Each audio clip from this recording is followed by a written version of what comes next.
All right, I'll call the meeting to order at 7 o'clock. I want to thank everyone who turned out tonight.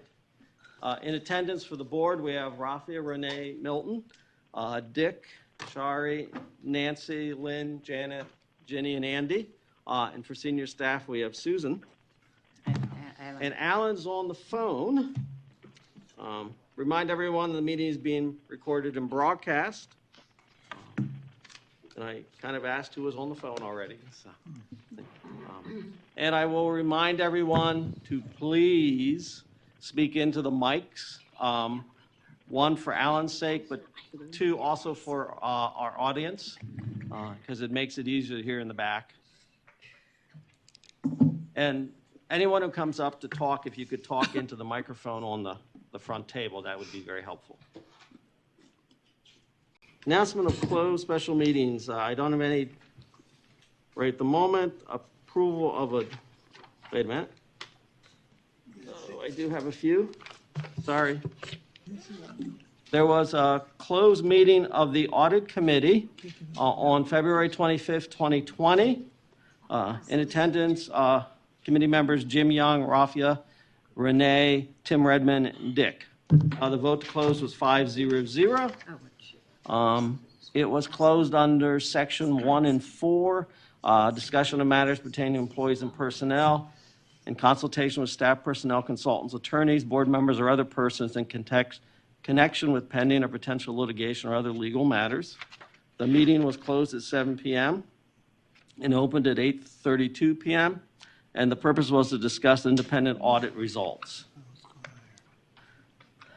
There was a closed meeting of the Architectural Resource Committee on Monday, February 10th, 2020. In attendance were members Sherry Faneroff, Deb Bach, Ed Gordon, Carl McKinney. The vote to close was 4-0-0. It was closed under Section 4, consultation with staff, personnel, consultants, attorneys, or other persons in connection with pending or potential litigation. Meeting was closed at 1:04 p.m. and opened at 2:06, and the purpose was discussion of new and ongoing covenant cases. And there was a meeting of the Risk Management Committee on January 23rd, 2020. Committee members Richard Shaw, Lynn, Shari, Rafia, Susan were there. The vote to close was 5-0-0. Meeting was closed under section 3 and 4. 3, consultation with legal counsel on legal matters, and 4, consultation with staff, personnel, consultants, attorneys, board members, or other persons in connection with pending or potential litigation or other legal matters. Meeting was closed at 6:35 p.m. and opened at 7 p.m. And the purpose was to review general liability instances and claims. And that's all I have. All right, approval of the agenda. I just want to make one change. Under the consent agenda, we're going to drop approval for the minutes of February 14th, February 28th, June 25th, and November 11th. Got that? February 14th, February 28th, June 25th, and November 11th. And we'll take those up at a later date. All right, with that change, is there a motion to approve the agenda? So moved. Nancy moved. Second. Ginny seconded. Any discussion? All those in favor? No. Alan? We lost him. Oh, we'll just assume he abstained. 9-0-1. No, that was easy. Alan said aye. Alan said aye. Okay, thank you, Alan. Make that 10-0-0. Missed a beat. Disclosure of conflicts of interest, none have been disclosed to me. So move on to resident speak out. So Bonnie, if you could send the list up.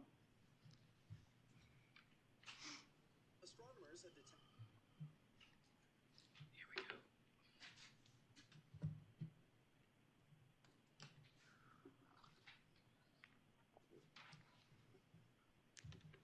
I've changed it just to ask the staff to come back with a plan of how they did Thank you, Bonnie. the community.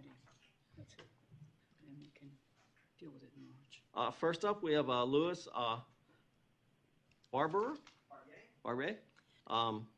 Thank you very much for coming out tonight. If you could just please sit at the table and speak into the phone. Can everybody hear me? Yeah, Yes. very good. Excellent. All right, excellent. So thank you for the opportunity to speak. I appreciate it. I'll be brief. So my name is Louis Barbier, French pronunciation. I live on Camelback Lane in Oakland Mills. And I wanted to talk about the proposal that was put before the board 2 weeks ago for a study, so-called study of the pool area at the Stevens Forest Community Center. And the board was asked to appropriate $20,000. There are 5 things, I think, which the board needs to be aware of before voting on this proposal. First of all, that vote at the Oakland Mills board, Oakland Mills board did not follow proper procedures. It was brought before the board as new business and voted on, and not as old business, which is the way it should be done. There was no prior discussion, open discussion at the Oakland Mills board about this proposal. There was no statement of work presented. There was no basis of estimates for the $20,000. The money seemed to be pulled out of the air somewhat randomly. And more importantly, and most importantly, there was no community input. So I would ask you at this time to please not approve this request, and maybe this is something Oakland Mills community would bring back at a later date. Thank you. Thank you, Louis. Any questions? Alan, any questions? I just. Yeah, I guess I'd like to know. Alan. I'd like to know from you, Louis. I get all the objections you raised. I'm not clear what's wrong with a study from your point of view. Well, I think there are 3 things wrong. First of all, before you do a study, you have to know what you're studying. And as I said, normally there's a statement of work presented, and that statement of work is the scope of what's going to be studied and provides some way to cost what the study will cost. You don't appropriate money and then decide what you're going to do. That's a horrible way to do business. That's never the way you should do business. And second of all, and most importantly, as I said, there was no community discussion. So the community should come together and discuss whether they actually even want to do anything at the Stevens Forest pool area before we decide to start going off and hiring an expensive consultant to do something. Any, Ginny? Yeah, just a quick comment. Actually, it's been revised. There's no money request. Also, I'm not going to debate everything. Board voted 5-1. They thought they were doing the right thing. But what I'll be asking for is really just that CA develop a process that will be working with the board and the community, which is what we intended and what we promised that night, that the board will be involved in the residents, maximum participation, but that the CA staff come back to the board in March, say, with what the process would be in terms of community involvement, which we all want, we all believe in, and that was the intent. There is no product, nothing CA wants to do or I want to do. It really is, we want the whole community involved. So there's somewhat of a misunderstanding that I apologize for on some people's part, not on everybody's, but on some. But okay. thank That you for sounds being great. involved. Thank That you. sounds great. Thank you. And No, thank you I want to make sure you stay involved. both. Thank you. Okay. Any other questions for? Thank you very much. Appreciate it. Next up, we have Shari Chase. Hi there. Welcome, Shari. Thank you. I'm Shari Chase. I'm a trained community member as well as probably in the nation, known quite a bit, disability advocate, television show host, medical rep, and someone who coaches and loves people in general and believes in inclusion. Mr. Matthews, unfortunately, does not believe in that. I've asked to meet with him several times. He has declined it. I spoke with him a week ago as last. I have a son that has autism. It was not the train I chose to go on. I thought I was going to Boston, and somehow I ended up in Alaska. But that's just the deck that myself and my son were dealt with. He has been ingrained in CA, as many other individuals have tried to over time that have disabilities. And for his luck, he has some teachers that actually adore him and staff members that adore him. However, the staff members, as well as myself, who are teachers, have tried over the years to have inclusive classes decibels that were below 85 and actually below 70. In case you didn't know, above 70 is damaging at over 15 minutes to your hearing. It has been declined. We have teachers that make the music so loud that a person without hyperacoustic hearing really has a difficult time enjoying their classes. Anyway, let me move on from that. That's for another day. My son unfortunately had a head injury 2 years ago and has had medicine during that time, and they're trying to feel out the right medicine, and he has some caregivers that take care of him. We were asked after one of his teachers got scared from his stimming and unfortunately brought him to a class several years ago and kept going in a room where there was glass and hurt his head, that he always has someone attending to him. I have followed the rules and things that were asked of me that I think were unreasonable by Dan Burns to the letter. Always making sure he has someone with him, behaving in class. They actually asked for a teacher to give him a spot, which no teacher has been willing to do yet, and to stay in that spot. And we've adhered to the rules. We've had accusations saying I've come to classes that we have not paid for. I don't do things like that. I pay for other people that can't afford to go to classes. As of recently, I was away in December, and one of his caregivers brought him to Supreme Sports because it was opening back up to his beloved Taibo class. He has been part of this Taibo class for many years with a teacher that will not adjust to anything.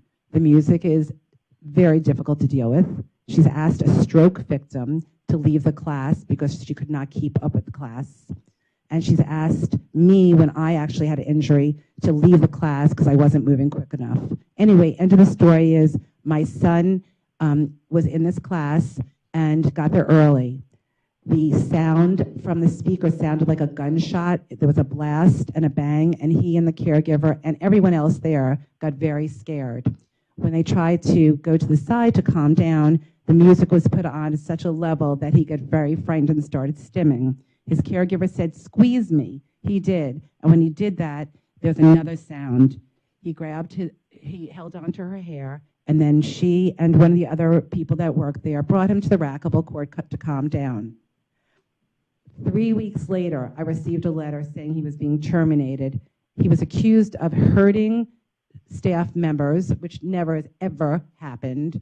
Said that there was letters from members that made complaints about him. He has autism. He's going to flap. There are many people in our community that have disabilities.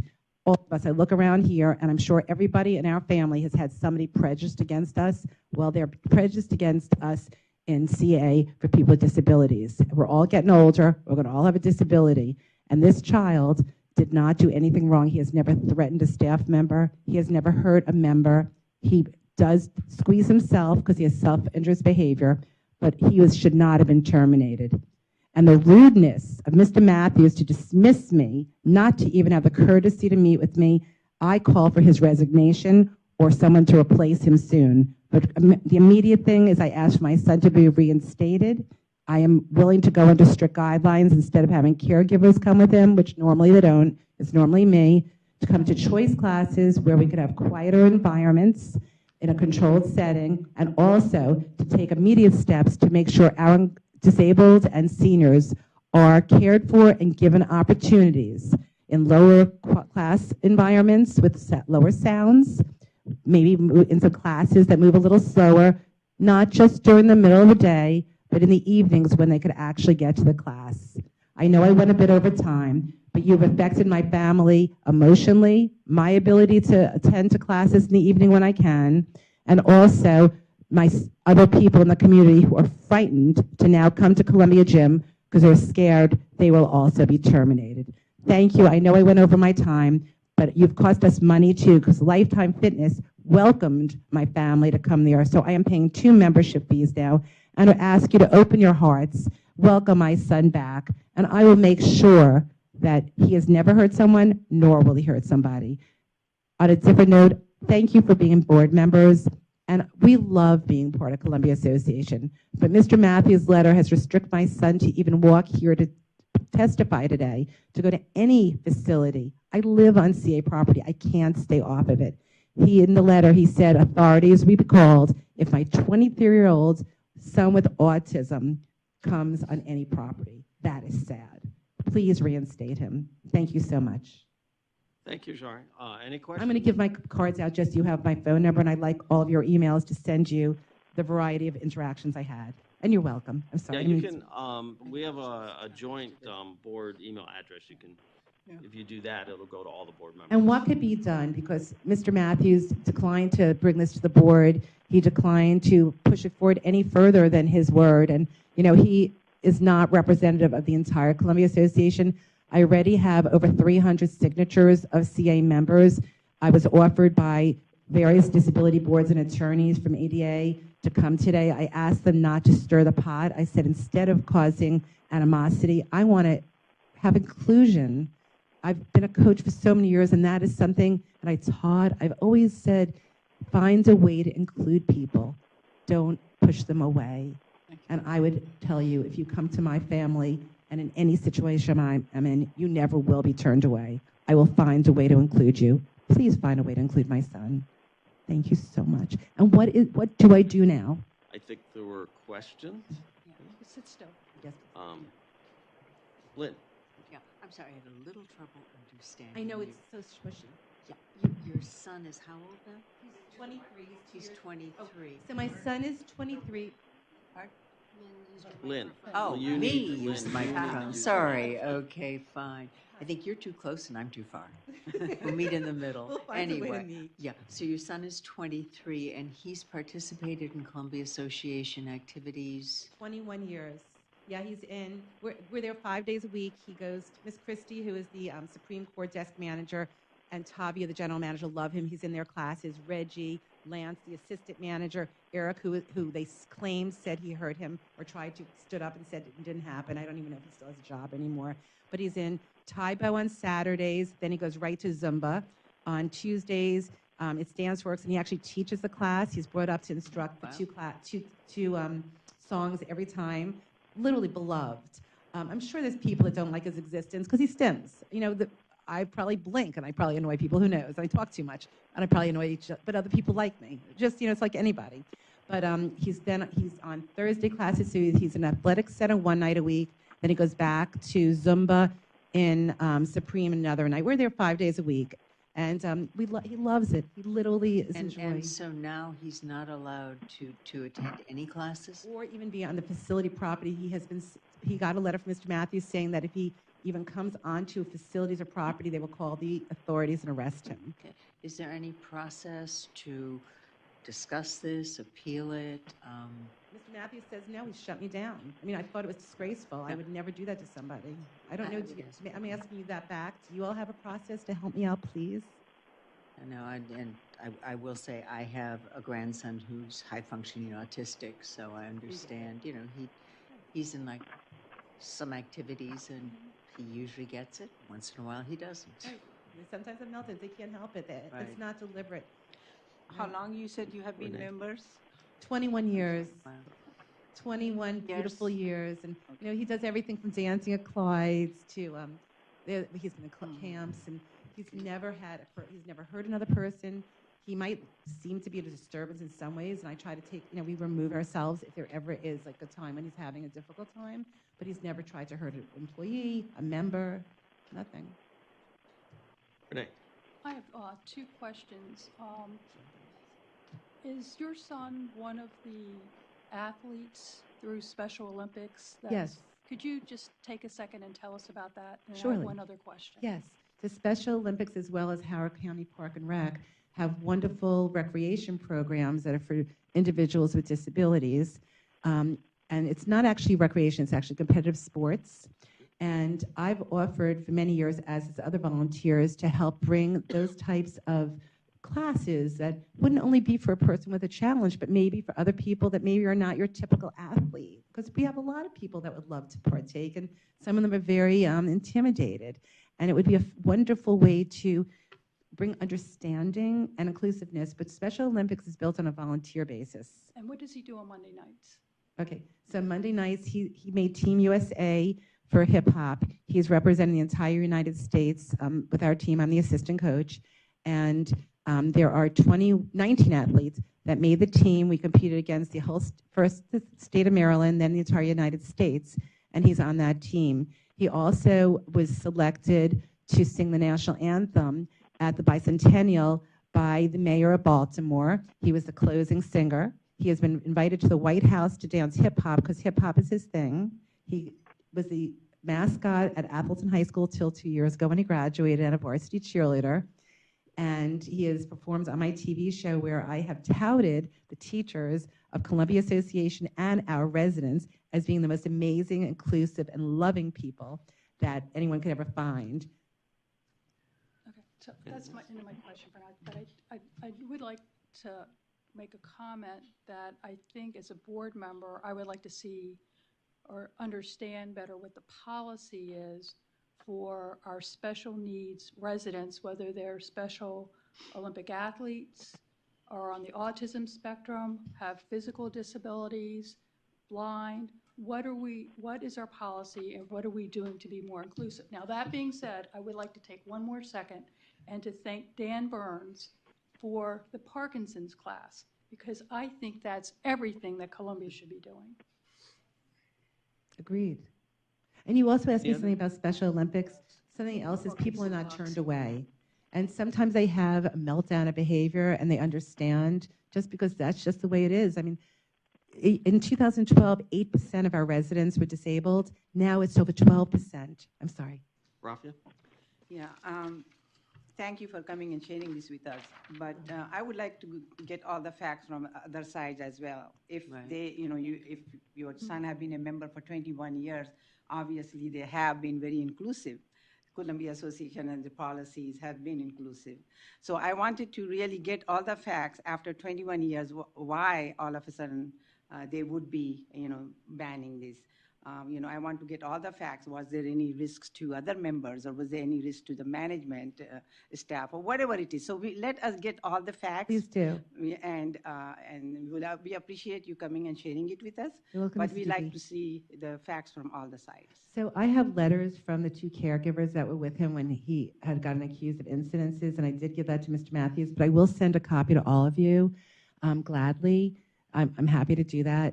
And my son does squeeze himself, and when he was there last, when the whole sounded like a gunshot, his caregiver did tell him to squeeze her, and she squeezed. She just kind of yelled, and he went like that. So and in fairness, he did pull his own caregiver's hair, and she wrote in the letter that she should not have screamed in his ear. You know what? He shouldn't have pulled her hair. They both shouldn't have done either. And there shouldn't have been a loud pop that sounded like a gunshot. But something that will be helpful to everybody is if you ever get a chance, please look at the World Health Organization and the National Institute of Health. There is a safe decimal for sound, and this is what I've been asking for years. You really are not supposed to go to 70 on a consistent basis, and 85 for 15 minutes a day is the limit you can have before permanent hearing damage happens. And that's a big thing, not just for people with autism. I think it's for many of us. We have to be protective. And in that particular class, when this happened, we had asked, not that day I wasn't there, but previous, over and over again to the teacher, Michelle, to please lower the sound, not just me, many people, and they won't do it. I just have a follow-up. So this was the first and only incident over the 21 years? 2 incidents in 21 years. The other one, his caregiver thought he has seizures, thought he was starting to have a seizure, so started shoving him out of there really hard. And she tried to, I don't know why, she wrote in her note, she tried to knock him down on the ground.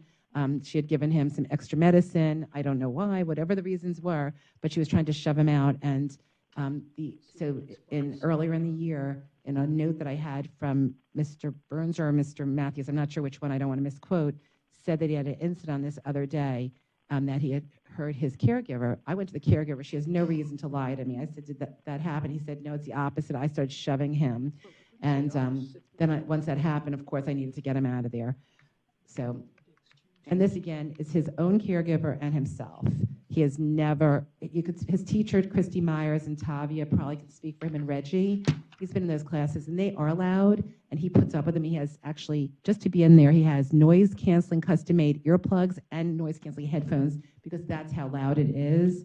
But he wants to be part of the world. He doesn't want to just be put into Special Olympics, just be put into a closet someplace, because he has a lot to offer us. It's interesting. This one person said to me in our city, in Columbia, and I thought this was really funny. Like one day I was having a bad day, and I'm like, oh my God, he's driving me nuts. And he said to me, everybody needs a little of Alec Chase in him. He's like a little angel. Yes, he has his hard times and his bad times, but look at him. He loves life for just life in general. And that, that's, I'm so proud to be from Columbia. I'm proud to be part of this association because we do include people. And this is embarrassing to admit, but I just had accepted a new position a couple weeks ago, and the headquarters was in San Antonio, Texas. And I got fired for discriminatory practices, and I've never understood that myself, only seen that with my son. No one should ever have that happen. We need to find a way. We have to wrap up. Okay. But Thank send us you. your information. Thank I you. will. And if there is any way to I please have a include him, I'd question. appreciate it. Oh, Sure, Alan? Hi. Alan? Yeah, I guess I want to join Rafi, and I hope other board members in wanting more facts. But I also just want to say, and I don't know whether this question is for the chair or the president. This is not the first time, not this kind of issue, but an issue has come up, and we don't seem to know what to do with it. It's like it gets brought up at resident speak out, and then it sort of goes nowhere because we don't then have discussion of it. I don't want this issue to die. I want this issue to be, so I guess whoever needs to put it on the board tracking list, please do. All right, thanks, Alan. And Mr. Matthews had asked me to come up with a list of suggestions on how to help CA be more inclusive, and I gave him a very detailed, wonderful, inclusive suggestion list that I got not only from myself, but from other resources. So I would volunteer if you ever wanted to formulate a group of people that are experts in that field to assist. I would not charge for it. It would be my pleasure to do, and selfishly, not just for my child, but for everyone. I'd be very happy to offer to do that. And I do know that I've spoken to many organizations that deal with seniors as well as individuals who have challenges, differently abled, I like to say, and they have offered to help also. All right. Thank you. Thank you, Sean. You're welcome. Thank you, everybody, and I appreciate the time. Thank you. Next, we have Evangeline Schindler. Hopefully you got that right. Welcome. Hello. Well, I'm here for the same topic as the Stevens Forest development. I'm glad to hear there's been some reconsideration and there's not funding. I still want to say what I've said, given even though it's not been funded, which I think is excellent news for us. I did bring these maps I wanted to circulate so people could kind of see what's going on. There's 2 copies. Feel free to share. So thank you again for allowing us to speak. We're here to speak out against the proposed development of the so-called underutilized space in Stevens Forest. Our family moved to Stevens Forest just over 5 years ago. We chose Columbia in part because of the respected and untouched nature in the neighborhoods. We felt really lucky to find a house within 5 minutes walking distance of the pool and the elementary school. The land being proposed for evaluation and development of a gathering area is already rather developed and well utilized. The current playground area is active. Our daughter, Olivia, has grown up at the Oakland Mills playground. We've been to neighborhood parties at the picnic tables adjacent to the playground. She's learned to swim at the pool. She's been to birthday parties at the pool. She's been sledding down the hill behind the pool, and she's eaten honeysuckle that surrounds the pond. We walk the path, our neighbors walk the path, and kids ride their bikes and scooters on the surrounding paths. I'm providing the attached aerial view so you can see the proposed location already has community amenities such as playgrounds circled in red, benches in green, and the picnic tables in yellow.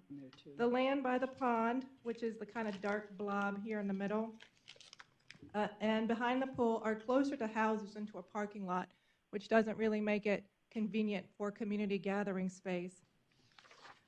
The trees and the greenery provide a pleasant surrounding for the houses as well as the school. There's already cleared land by the school, the pool, and the playgrounds, and we see no reason to clear or develop more of it. When you take the time to talk to neighbors and even the staff at the school, I think you'll have a tough time finding someone in the community who thinks this space is underutilized. It's being used as open space and is being enjoyed as natural space. We have a good balance of used space and green space. We're currently half a mile from the other barn and the interface center, both of which already qualify as available multi-generational and inclusive community space within our neighborhood. We don't need another space 50 feet from our houses. We live in Stevens Forest, not in Stevens Development. We don't need a study or something that will drive away the rabbits and squirrels and deer, something that could take away our trees and grass and honeysuckle when we already have ample and enjoyed community space.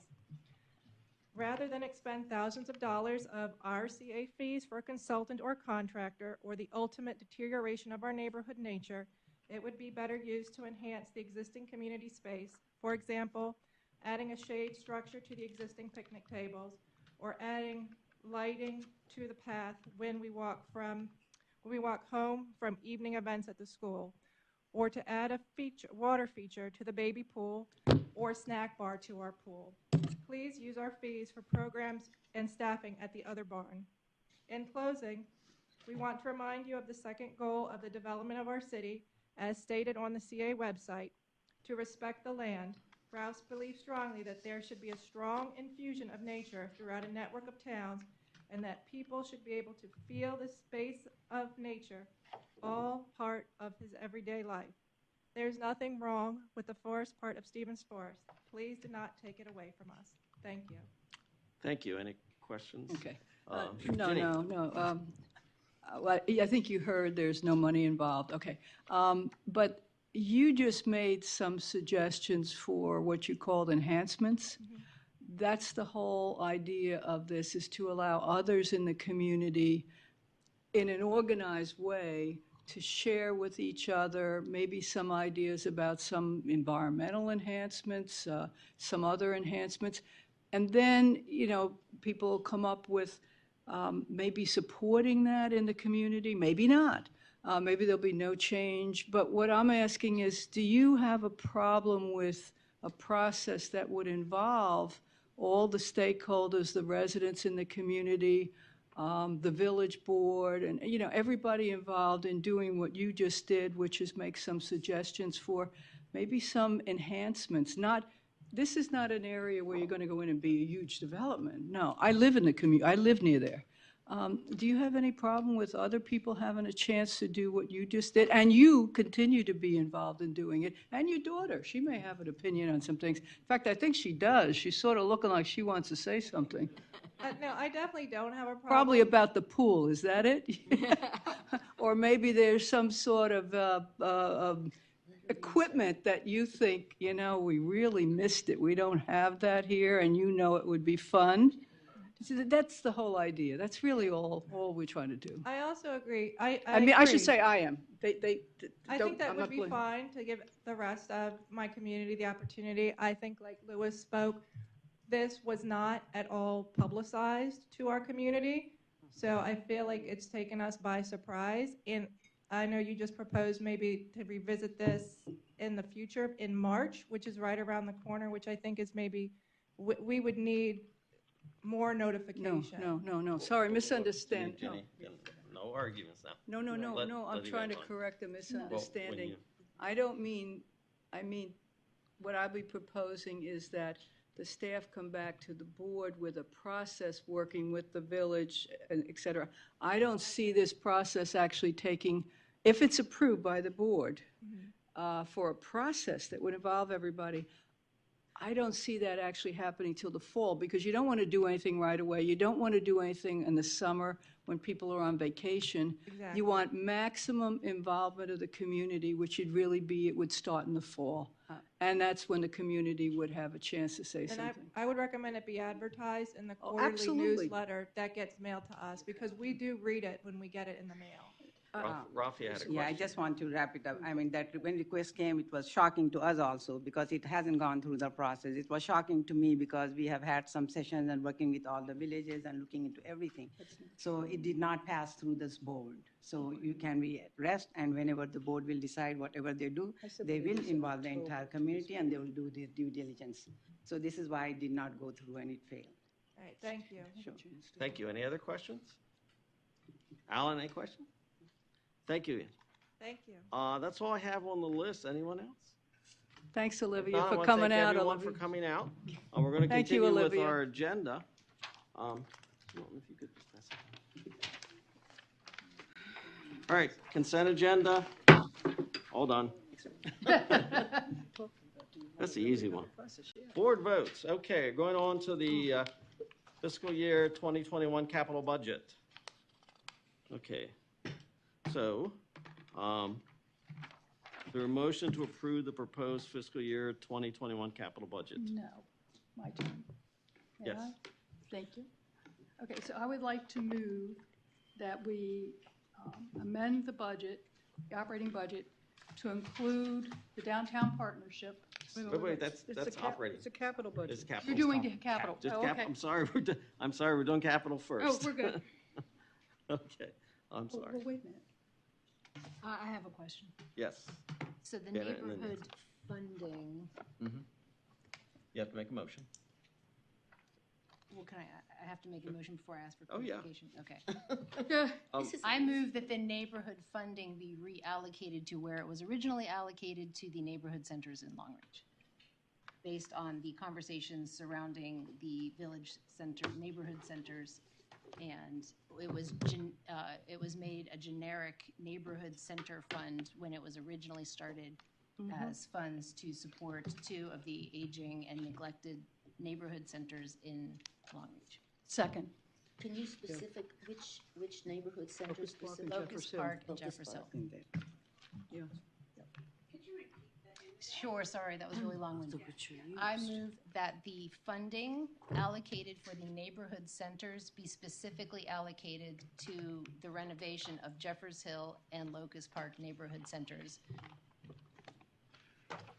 It's been seconded? Yeah. Okay. All right, okay. Well, Did you have a question? She gets to Yeah, talk well, first. So my, Well, are we yeah, going to vote but on that- it now, right? no. Yeah. Okay. Oh, gee. We're gonna discuss it. Yeah. Any discussion? Yeah, Ginny? I might be incorrect, but I think my recollection was that, in fact, they are next in line.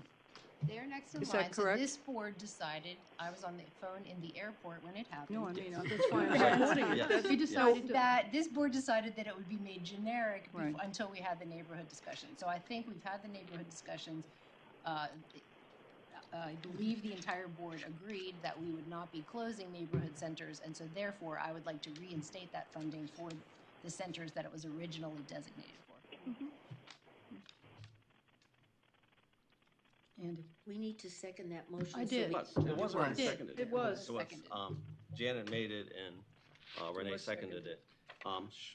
Nancy and then Shari. So, I'm totally in favor of this.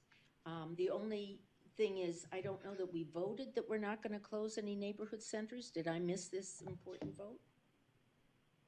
No, we have not. We have not taken, make it really clear, we have not taken any votes Right. on neighborhood centers, you know. It's all been discussions, so no Assuming that votes we have done. vote to not Yeah, close any right. neighborhood centers, I support this proposal. I would accept that friendly amendment. So. Shari, I am also in favor of supporting and refurbishing the neighborhood centers. However, we said that we were going to aim to have a neighborhood center policy. Right.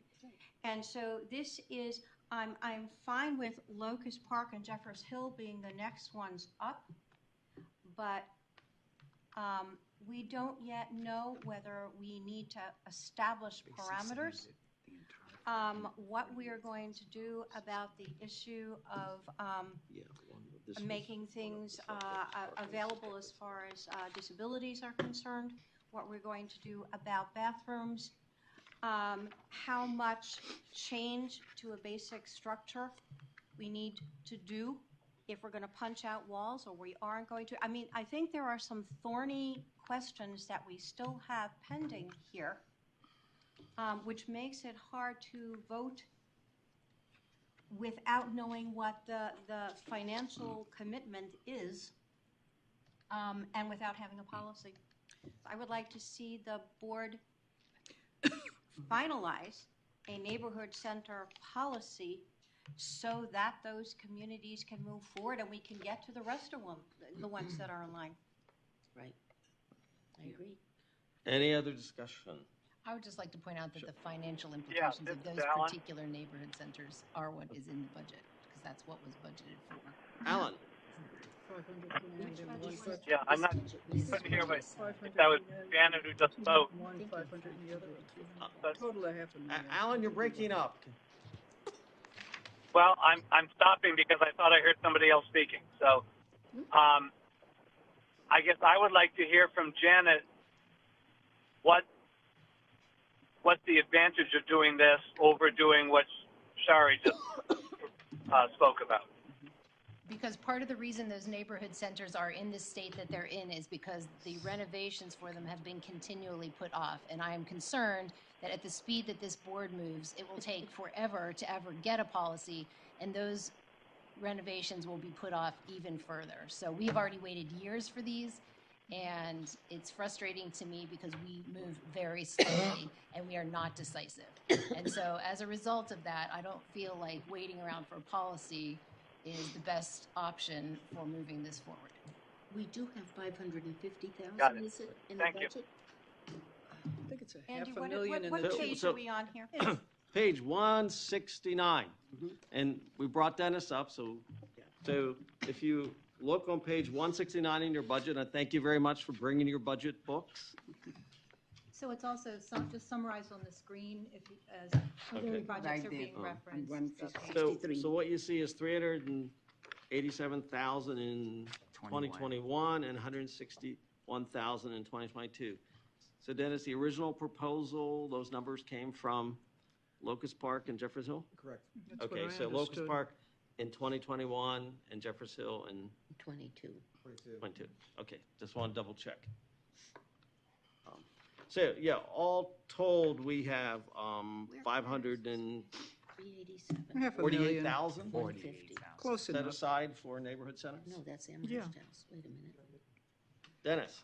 If I could make a recommendation, what I thought I heard from really everyone who was using the neighborhood centers is that they were generally happy with just having neighborhood centers and they weren't looking for significant upgrades.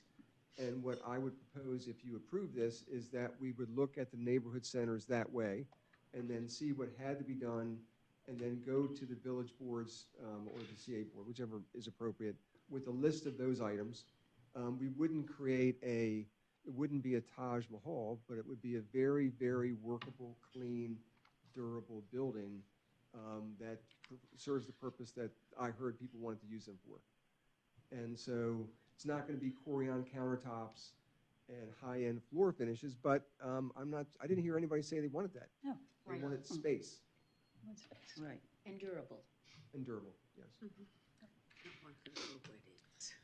Dick? When the original budget was made out, these two were the ones that were most likely under consideration.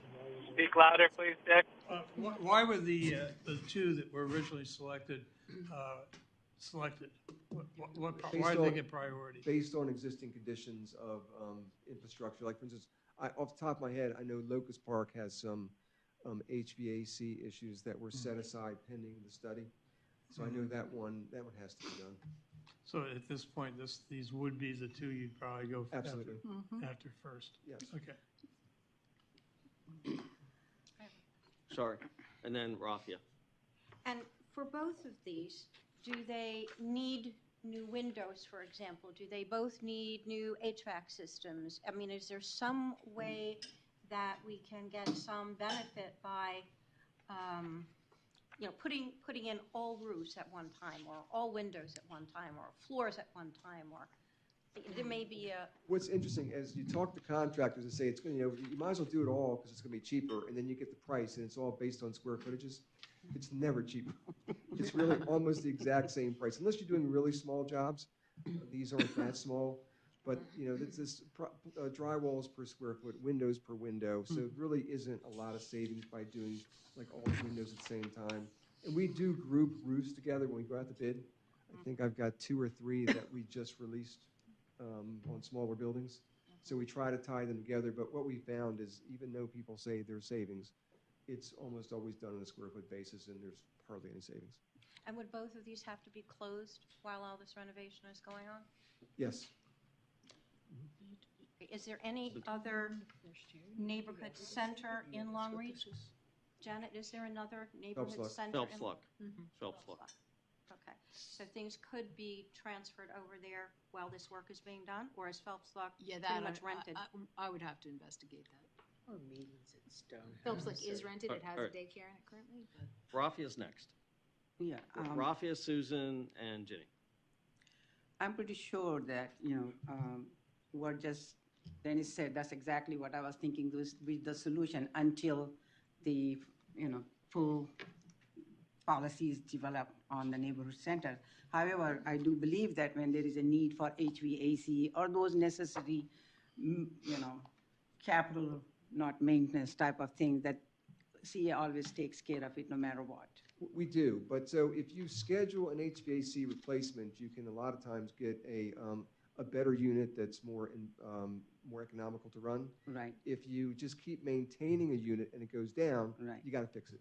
No, I understand that. I mean, I'm thinking about replacement. I'm not talking about, Yeah, so we would maintenance type replace thing. these completely. And Okay, so that would be fine. I mean, that can be still done. I'm assuming if Locust Park and Jefferson need that, that will be done. Correct. And then we can still wait for the policy, as Sherry was saying, that so that we can comprehensively handle the whole issue about the neighborhood center. Okay, you could do thank those you. separately.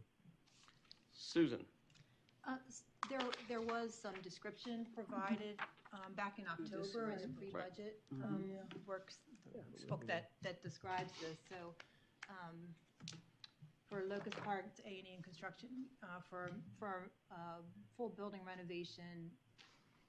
So there Structure are et cetera. some, the Locust Park has two sets of restrooms. As you walk in the door, there's a group restroom, group men's, group women's, and in the meeting room area, there are separate restrooms.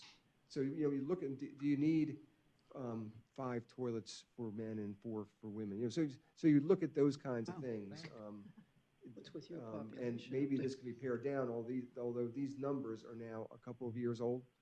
And right now, construction costs have gone down.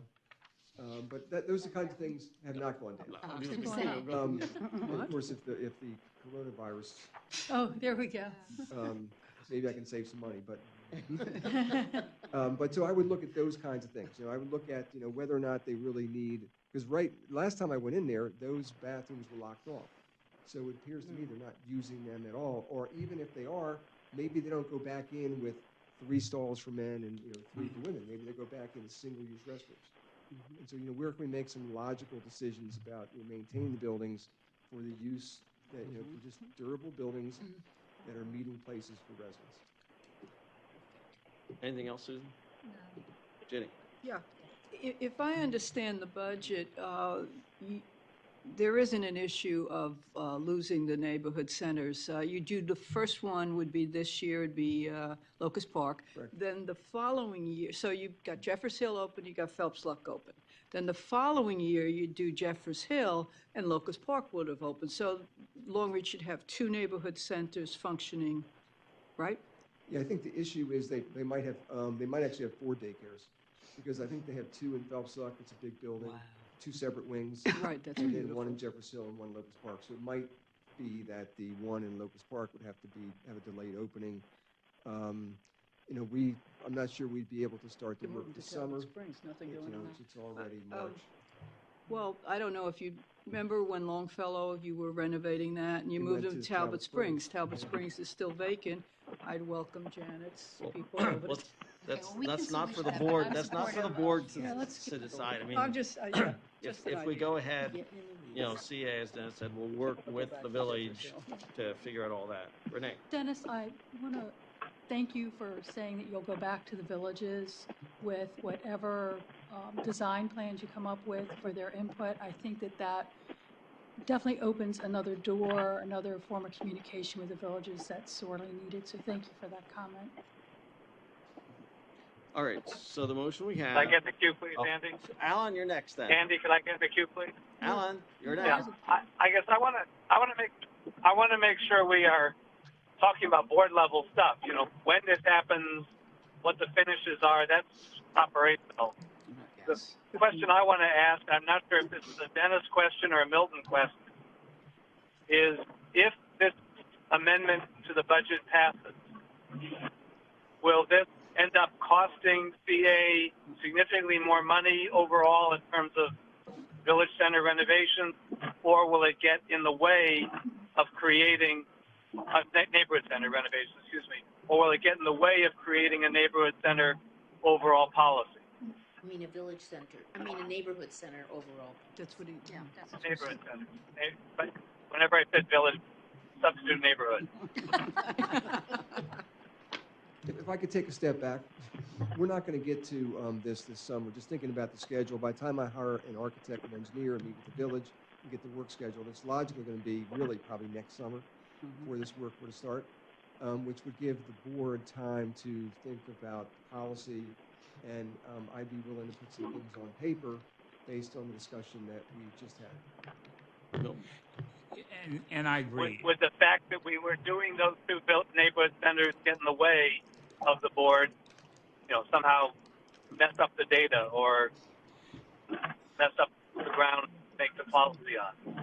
No, I believe, as I agree with Dennis, is that if the board says, go ahead, this is roughly $548,000 that we have for these two centers. Now, whether once we do the drawings is going to be, that total is going to remain the same, we'll see. But I think that by the time we finish these two, the board will, with emphasis on will, have finished this neighborhood policy, and we will have an example, idea to see what we can do with this type of money. Especially, one of the things I would want us to caution, yes, let's not do anything glamorous, but Columbia Association has an image. We want to make sure that the buildings we rent out to whomever, they reflect our image. And so we're gonna do right for our image for those buildings that we're gonna be renting out to the public. Sure. All right, so I just had one more question about the money involved here. The 387 and the 161. Can you do both of those village centers? Neighborhood centers. Ellen got to me. you wonder why people are confused. Both of those neighborhood centers with that money, or are you saying, based on what you just said, that you would cost it out again, since it was done a while ago, cost it out again, and then come back to the board and say, this is what these two would probably cost to do? So when we costed these out, it was on what I would consider an expanded scope. So I think that what we would do is come back with a nicely finished building, right, that that we were proud of, but that might have the scope where I talked about, like the restrooms. We might not need as many restrooms as we have given the current use. And All right, so it sounds like it would fit within these I think so. parameters. Absolutely. Can I remind the board, these parameters were budgeted with those neighborhood centers in mind until a motion was made to remove the names of the neighborhood centers. So these are budgeted amounts at the maximum. So at the time, these were the highest numbers, correct, Dennis? Correct. So that if we work with Dennis, we can come up with more manageable numbers, but these numbers were budgeted for those specific neighborhood centers until this board changed it. Yeah. So, Recall the question. All right, any other discussion on this issue? So I remind you what the amendment is to basically identify the money in the neighborhood center capital budget line, $387,000 fiscal year 21 for Locust Park, and then the $161,000 in fiscal year 22 for Jeffers Hill. Everybody? Yeah. Right? Right. I need one clarification. I thought it was for more neighborhood centers in there. So are you saying, no, it is That's just for all. specifically for both of them? Okay, Yep. I got it. So the funding is already there, Right. but we Yes. just need to identify Yes. specific facilities. In the original Exactly. budget proposal in October, those were the two identified. Then the board decided that they just wanted it generic, and now Janet is asking just to restore that to the original Since it's proposal. February. All right. Hearing no further discussion, I'm going to call the question. All those in favor? Aye. Unanimous. Okay. Nancy? The elevator. Yes. It comes under capital. Yes, it does. So I am taking back my request for an elevator. And I am instead submitting a request for that money to be used to put in an ADA compliant bathroom at the other barn upstairs. If I may ask, you're very, that money. The $50,000 that they were putting into. That was only for design. For design. Removing that from town center because they no longer want the elevator, they've decided. So since we have an extra $50,000, they do need an ADA compliant restroom on the second floor of the other barn where they have events. And they've been asking for it year after year. And Well, if I may, well, one thing, I wouldn't call it extra money because those dollars would just flow into Category 3 capital projects anyway. well, since I'm saving you $50,000 though by not pushing for the elevator, Okay, I'll take that. You don't want an elevator, but you get $50,000. and it's still ADA. I'm still looking at So that's where it ADA. came from, though. So this came up later in the process, and the 50 and the 350 came out of the Category 3 funding in October, so that's all. So, but Nancy wants, I'll accept 50 as opposed to 350 any day. There was Yeah. 350 in there for I don't think the bathroom. Wait, Yeah. Nancy, no. I missed it. So, Obviously, okay. I will Page- second that. I just page wish one. you had shared that. I just, Page 177, that's what we're looking at, the elevator, just so everybody is on the same page. Page 177. Maybe you shouldn't let Nancy know that much money. well, it's got to be spent. Where's the elevator? No, I have no concerns about us spending the money. Yeah, the 350, yeah. I mean, you don't need that there either, so. So remember, if That's we the following. don't, what it does is it goes into Category 3, which is our general upkeep, carpet, things like that. So it would give us another 300,000 for general type But stuff. instead, I'm suggesting it go to the ADA bathroom. Okay, Ginny seconded it. No, wait, Shari. well, I got a question on it. That's I have all. a question. Okay, Ginny, okay. do you want to go ahead with your question? Ginny, I'll, Shari, Thank Alan. you, thank you. My question is whether 50,000, what will that buy us? I mean, See, the bathrooms? I don't know. I mean, it's single use. Is it 2 single-use ADA compliant restrooms on the second floor? I'd have to. Louder, please, Dennis. Pardon? He said louder. Oh, is it 2 single-use ADA compliant bathrooms on the second floor? So what I would, Even For- one. I would propose, again, we're not going to get this done in time probably for this fiscal year, so if it were up to me, I'd put the money back in Category 3. It'll be funded out of the, we'll fund some A&E out of the Community Services Category 3. Or the ADA allocation. Or the ADA allocation. And then I can tell you where, because where are they going to go? Where are we going to lose space there? They have that second floor catering kitchen. I don't know if you're familiar with that building. And then where is the sanitary sewer in the building, and how do I get it there? And it's not like I It's can just not plop easy. it down. Right. But I can, for a couple $1,000s, I can take a quick look and say it's going to cost probably this much, and then for more money, we can put design together and Can I then finish later fund the construction. Okay. I'm not quite clear of how much we need. Are you saying we need X number, a couple of thousand to just explore it? And would that be in the capital, or would it be That would someplace? be, as a feasibility, that Category. would be operating. That's operating. Operating, okay. So when we get to operating, we'll raise this. Is that what you're saying? And it would be sufficient? No. No, Jenny, we don't have to go $2,000. You don't have to add it to the Okay, operating. okay. I can speak for Michelle. Oh, it's Michelle's For budget. Kristen, I forgot to mean. Okay, the so money's there. we've solved it. We'll begin to explore it. Yes. And you'll Well, get what- back. Okay, is that what we're saying? I'm not sure. Basically, Milton? what we can do is what Dennis is saying is that the 300, well, we're talking about the entire 450, At the this point in time, $400,000. At this point in time, I would propose putting it all back in Category 3 where it Three, came yes. from. We And will then put- let's do a feasibility study, and then if that's productive, let's do some design and engineering, put some numbers together, and then for FY '22, what's going to cost. Okay, thank you. All right, Sounds good. Shari.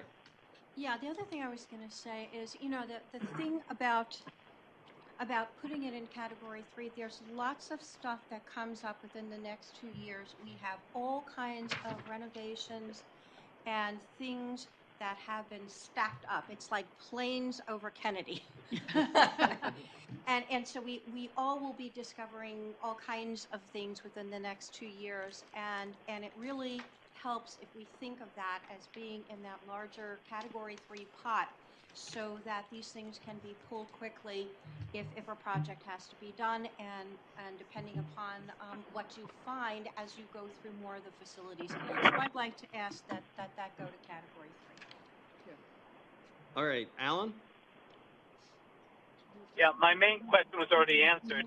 I'm generally supportive, but I guess I want to follow up on what Shari just asked. When you say it goes in category 3 so we can be more responsive, is we the board or is we the staff who pulls from category 3 at their discretion? The category 3, in my mind, really comes out of what the board's initiatives are for capital projects. So I look at that as a reflection, the money we spend is a reflection of what you would like us to move forward with. And there maybe are some specific things that you're not aware of, like HVAC units that get replaced, or we're putting solar on the swim center, but that's an initiative that we have generally. So I look at it as one and the same. Well, also, generally the categories. Well, generally, category. Go ahead. Category 3 is it's a larger pot of money. It's a smaller pot this year. It's the smallest it's been in the last 3 years. But given what the board's motion is and what the board is asking to do, we can specifically target these dollars for that facility. Alan, anything else? Okay, that's just what they have been asking for this. It does feel like an older facility that needs to be brought up to speed, and I'd like to see that done. Thank you. Rob? Yeah, I just wanted to, this is for Oakland we are talking about, Just a second. The other barn. So the other barn, okay. That Oakland answers. Mills, but not. Okay, because So- that's what my confusion was. Thank you. Can I just make sure, clarifying? So Nancy, your original motion, I believe what you want to do is put the money back in category 3 and tell staff to look at the ADA restroom on the second floor. That's what your motion is? Yes. Okay, Second. So Bonnie, got that? I'm working on it. Yep. So the motion, Before the motion, I just have one quick question. Is that right now elevator to get on the second floor? yeah. Is there? There is no bathroom on the second floor. But there is an elevator to There get is to the an second elevator. floor. Yeah. Thank you. All right, but Shari's here. Shari. All right, the only thing I want to say is this is our very last meeting. So as far as the budget is Oh, concerned. all right. No, no. We're coming back. The We're all terminating. coming back, hopefully. So through this entire thing, we've asked boards and we've asked a lot of folks for input. Mhm. So now how can I put this? There are a lot of other projects that could have been asked for. Yeah. So although I am very sympathetic to what you're saying, I've been in that building and I do understand this is another one of these cases where we haven't looked at the bigger picture. We've got older facilities. We haven't decided what we're trying to do with them. We do this stuff piecemeal at the very last minute. So, and then, when we come to the next budget session, we go through the same thing all over again. So I just want to caution the board about this. I'm not opposed to doing a study and finding out what it would actually cost, because I think that's an appropriate thing to do. But committing big funds at this point, when we really haven't discussed or given anybody else an opportunity to come forward with any of the other things that are stacked up.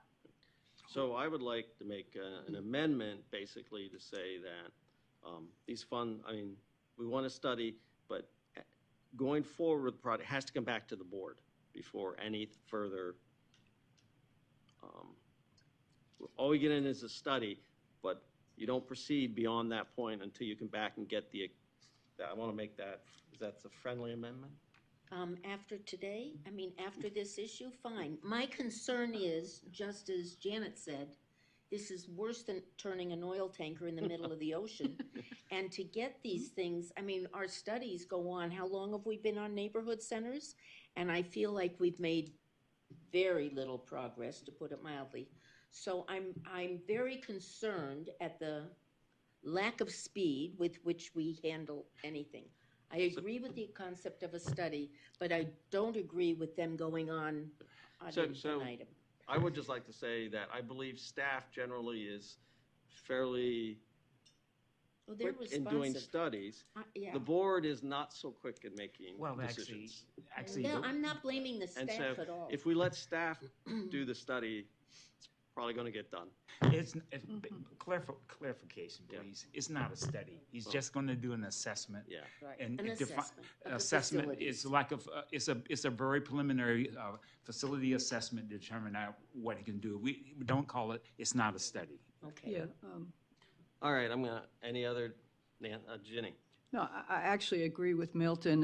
It's not going to take a lot of time to just go up to the second floor and realize the difficulties that the village has been expressing for a long time about the lack of bathrooms. Somebody that's handicapped has to go down the elevator across a lot of distance to even get to our bathrooms. And I appreciate just it being looked at and analyzed, which I don't think will take long at all, frankly. All right, I will call the question, which is basically put the elevator funds in category 3 and have staff do a review, look, study. Take the word study out. No, sorry, no study. Review, look at ADA restroom Assessment. on second floor of the other barn, Mm-hmm. correct? And also, you're talking about the entire Yes, 400,000. but both fiscal years, both fiscal years. Second. No, it's already been, Oh, that's sorry the about motion. That's my Is that with understanding. your Could you repeat that? No, That's with the amendment. that's with your Yeah, amendment. Yeah, which Nancy accepted. Oh, okay. All right, so that's the motion. All those in favor? Aye. Unanimous. Thank you. Any other motion on the capital budget? There's no money left. All right, Hasn't stopped all us. right, you know what? I'm going to ask, is there a motion to approve the fiscal year 21 and fiscal year 22 capital budgets with the amendments we just, with the changes we just made? So moved. Ginny moved. Is there a second? Rafia seconds. Any discussion? All those in favor? I didn't hear what you just said. Aye. Moving on the capital budget. We're going to approve the capital Both, budgets for both. 21 and 22 with the changes we just made. Susan looked terribly relieved there. He's going on vacation. You deserve one. All right, so that was unanimous. All right, now we go to the operating budgets.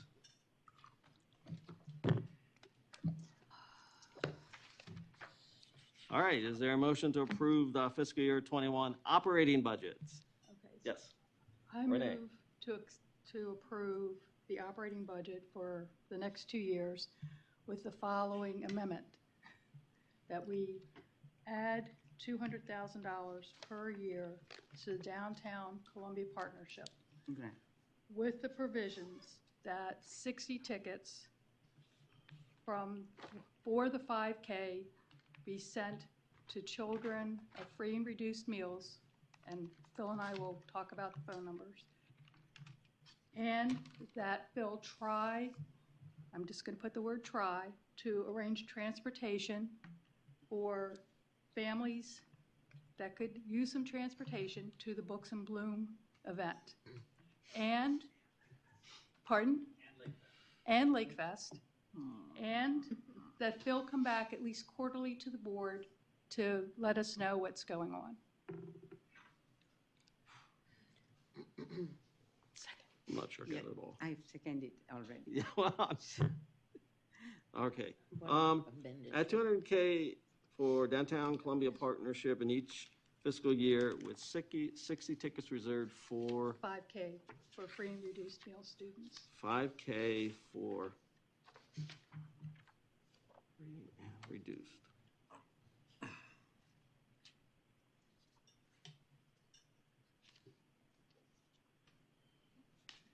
Okay, possible transportation for Books and Bloom and Lake, Lakefront. Lake, And the Lakefront Festival, right? Lake Fest, okay, yeah, Lake whatever. Fest, okay. Transportation. And report back quarterly, or report quarterly. And we also have asked for a little bit more visibility of CA in their forgot. advertisement, so we need I to add that too. apologize. Sorry. And visibility for CA on the website. Thank you. All right. There we go. Equal billing. I'm sorry, Sherry. Yes. I had that on my list and I just blew it. I have a question about that. Do I need to wait? No, yeah, you might as well go because I'm still. Did you say rides or tickets? To what? He's gonna, he is working diligently Are to these try to. rides or tickets? Rides, So, two things. two things. Yeah, please. Oh, thank you. So the first item is 60 complimentary admissions to the 5K, 20 for Girls on the Run Susan's runners analysis. who are on free and reduced lunch or free and reduced meals, Thank you. 20 for Let Me Run, which is the boys' equivalent of Girls on the Run, and then 20 for, I think, Special Olympics, maybe athletes serving athletes. And then I think we're also looking at doing an unlimited number of student entries, which would probably be $15. So anything above those 60 complimentary kids who are in those programs could do it at a student rate. And then the other one is working with RTA to arrange circulators to bring folks from the village centers to Merriweather for Books and Bloom, Lakefront for Lake Fest. And then also lots of visibility for Exactly, yeah, CA all these at all of events. our events. And the board, right, on the events and on your website. Thank you. And you said lots of disability for the Lots of events? visibility. Visibility. We've moved We are on from disabled. ADA to marketing. Thank you. Dick. I'd like to second. Andy, I missed something. Who was just speaking? That was Philip Dodge from the DCP. So, Okay. So was there a second to the motion? yes, Yes, Rafia I did. seconded. Rafi said- Rafia seconded. Okay. I'd like to get in the queue at some point. All right, you're right after Ginny. And Janet had her hand up. Janet, No, my question is, we've just been given an analysis by Susan about what we'd have to cut for 50,000, 100,000, 150,000, and what? I addressed that. Yeah, If but you have what my questions. concern is Alan. How is Alan going to see this? Can we send it to Alan? That's my concern. I mean, we're looking at it, but Yeah. he doesn't have it available. Alan's in the car. He can't receive much of anything. Oh, sorry. I mean, All right, Milton's gonna. what we just handed out, and the reason why we've been working on this, and the reason why we just handed it out, because I didn't want to be presumptuous and think that the board was going to go forward with it. Given that the board has made the motion and the discussion, what Susan and I were talking about, and what I asked her to do is that given that we prepared the FY 21 and 22 budgets for the board with no dollars in there based on the direction from the board for any dollar amount for grants to the partnership. What we have here is what I've asked Susan to look at for 21 to go, and it can be painful, but when it starts hurting, stop. And we stopped at $130,000. For FY 2022, we can do a little more. It goes up to 185,000, but we're not in the position to do the 200,000 that we originally had talked about. I agree with that. All right, Nancy. I would add a friendly amendment, and I would reduce it to 100,000.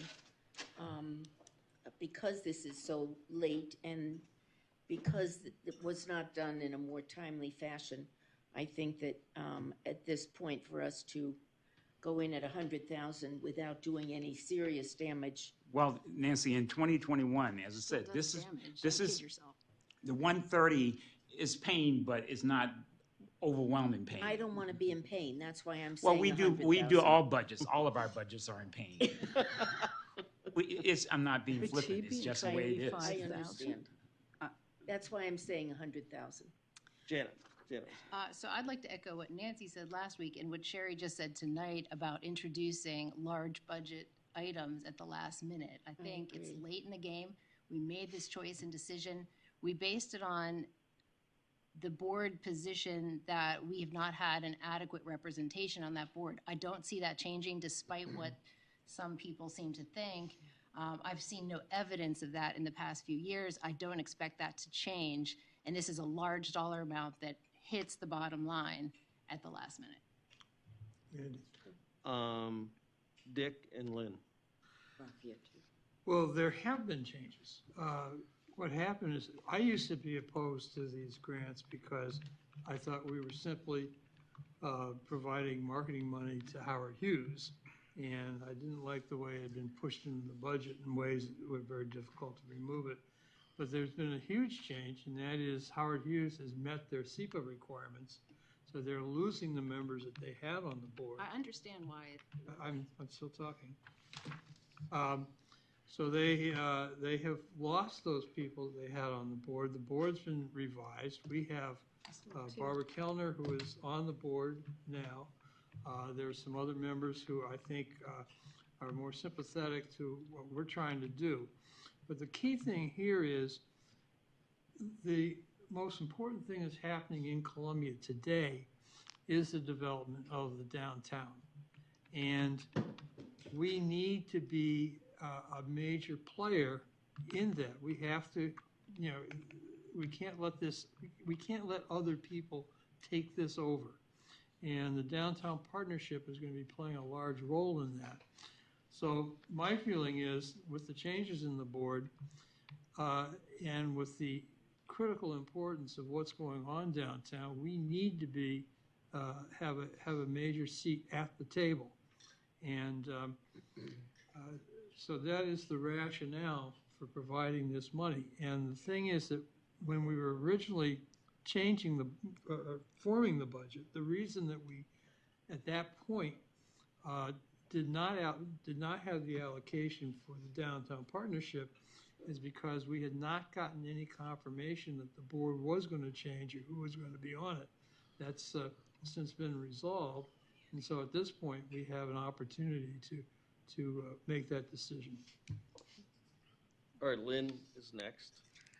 Yeah, downtown Columbia is not just the most important economic development in Columbia, it's the most important economic development in the county for years to come. The county really, I think the county's future hinges on it. And for me, it's not about board representation on the Downtown Columbia Partnership. It's about CA representation in the downtown development. And I think that's what's really critical here. If CA wants to make a difference, we need to be at the table. We need to be supportive. And, I certainly am. Janet and then Char. I just wanted to point out two things. One, this request is more than Howard Hughes pays in, and yet they still have 2 board seats. And two, the county pays nothing in, and they have a board seat. So I have never disputed the value of what Downtown Columbia Partnership offers. My concern is that I don't think we have a major seat at the table, and I don't think we have a voice on this board. Sherry, can I jump in and just give Alan a little bit of background? Andy, where am I in the queue? Andy, where am I in the queue? You're in the queue now. Janet's spoken twice. Alan, I wanted to just give you a very brief summary of what the board is looking at. So staff gave the board a sheet that has 4 possible changes. So at a $50,000... Andy? Yes. Andy? Yes. Andy, if it's for my benefit, I really don't need it. Oh, you don't need it? Okay. But thank you. All right. Shari and then Alan. Rafia's had her hand. Oh, and Right, Rafia too, Rafia's sorry. Okay. I think the point that you just made about the county is something that we have brought up a couple of times. And I think that this is one of the things that kind of has been bothering me all along. that we have been supporting this effort for a very long time, and I do support it. I really have gotten, after going through the website and our discussions, I've gotten a much better idea of what the vision is and all of that, and I do support that. I also want to say that I think I really appreciate the fact that Phil has really heard the feedback that we've given him. And so there is an opportunity for some modifications and for some changes. But what I keep coming back to is it's our residents in our villages that are supporting this. And the folks that live right close by in the out parcels are not. And the people who live in the western part of the county are not. And so I keep thinking to myself, well, you know, the benefit is going to flow to the entire county. That's the whole reason for getting behind this revitalization. The other thing that keeps kind of sticking in my craw is that when we talk about revitalization, what CA needs to do in terms of revitalization, we need to revitalize the assets that we have and the commitments that we've made, like to the park. That is a huge amenity. How do I put this? The lakefront, the completion of the path, the pathway to the hospital and the community college, these are all things that were put in by CA, and this has led immeasurably to the quality of life that is helping to rent those new apartments and get young people into the downtown. And this doesn't appear anywhere as our contribution to this effort in the downtown. So I go back to the dollar amounts that we're seeing. I think Janet has pointed this out. If Howard Hughes has lessened the amount to $70,000, and we're putting in $200,000 from our residents who have already contributed so much to all of the amenities that are downtown, to the lake dredging and all of that. That's not the county, that's Columbia Association. So I really want to support this, and I can support it at the $100,000 amount with the idea that we will see these new changes coming out, that we will see a modification and an inclusion of CA. But I have a very hard time with $200,000. Alan's next. And then Raffia, Milton, and Dick, and Lynn. So take everything that Janet said, repeat it in your head, pretend I said it. I agree with all that. Take everything that Dari just said, except for the last part, and I agree with all that. I would add that this feels to me, I'm feeling, I don't know, blackmailed by this. Like if I vote against it, I'm voting against poor kids who need free and reduced meals and transportation. Those are all wonderful things. And I'd be happy to support the Downtown Partnership coming to CA with some specific grant requests for specific activities with specific budgets that we could end up supporting.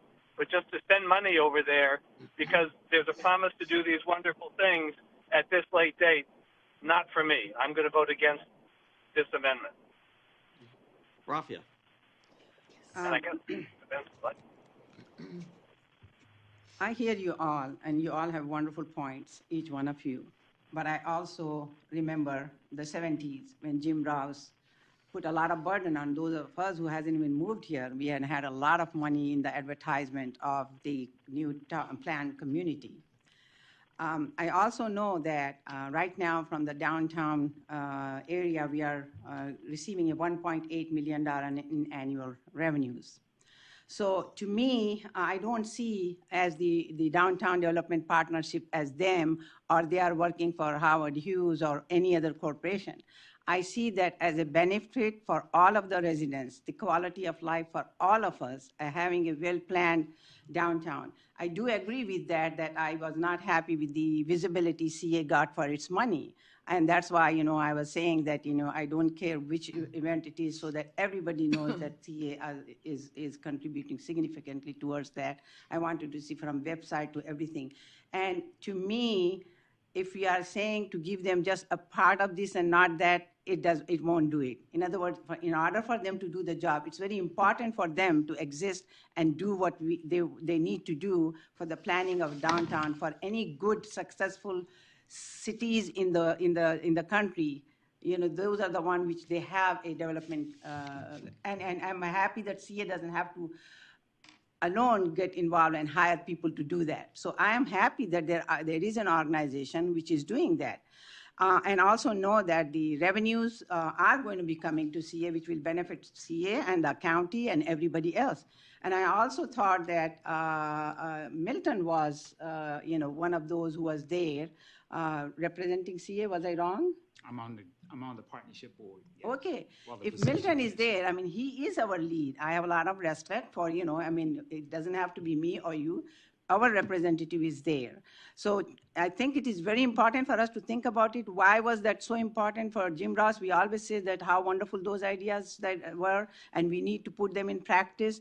And now for us to say, yes, this is not something new. It has been going on, that we have been contributing 200,000, and all of a sudden now pulling it out completely and saying, okay, we'll give you 100,000, 130, it would not help that organization. I don't think that is fair, and I think that we really need to support. Now, I do see the 130,000, but I also look into, is it a possibility that there is a possibility they will be coming back with less money? That's why I asked Susan to do the assessment of annual charge revenue, and I saw out of the 5 years, 4 out of the 5 years have over 200,000 then budgeted.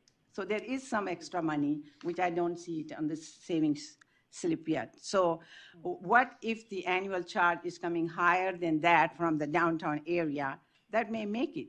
I really think we have to think about it. It is to best of our interest, our residents' interest, and it will benefit all of us. If you think about the out parcel and Howard County, yes, it was the same thing in Jim Rouse when he bought the 14,000 acre of land. There were many out parcels, and we knew that. Even there are people right now, we have in Hickory Region, Owen Brown, everywhere there are out parcels, and they benefit from it.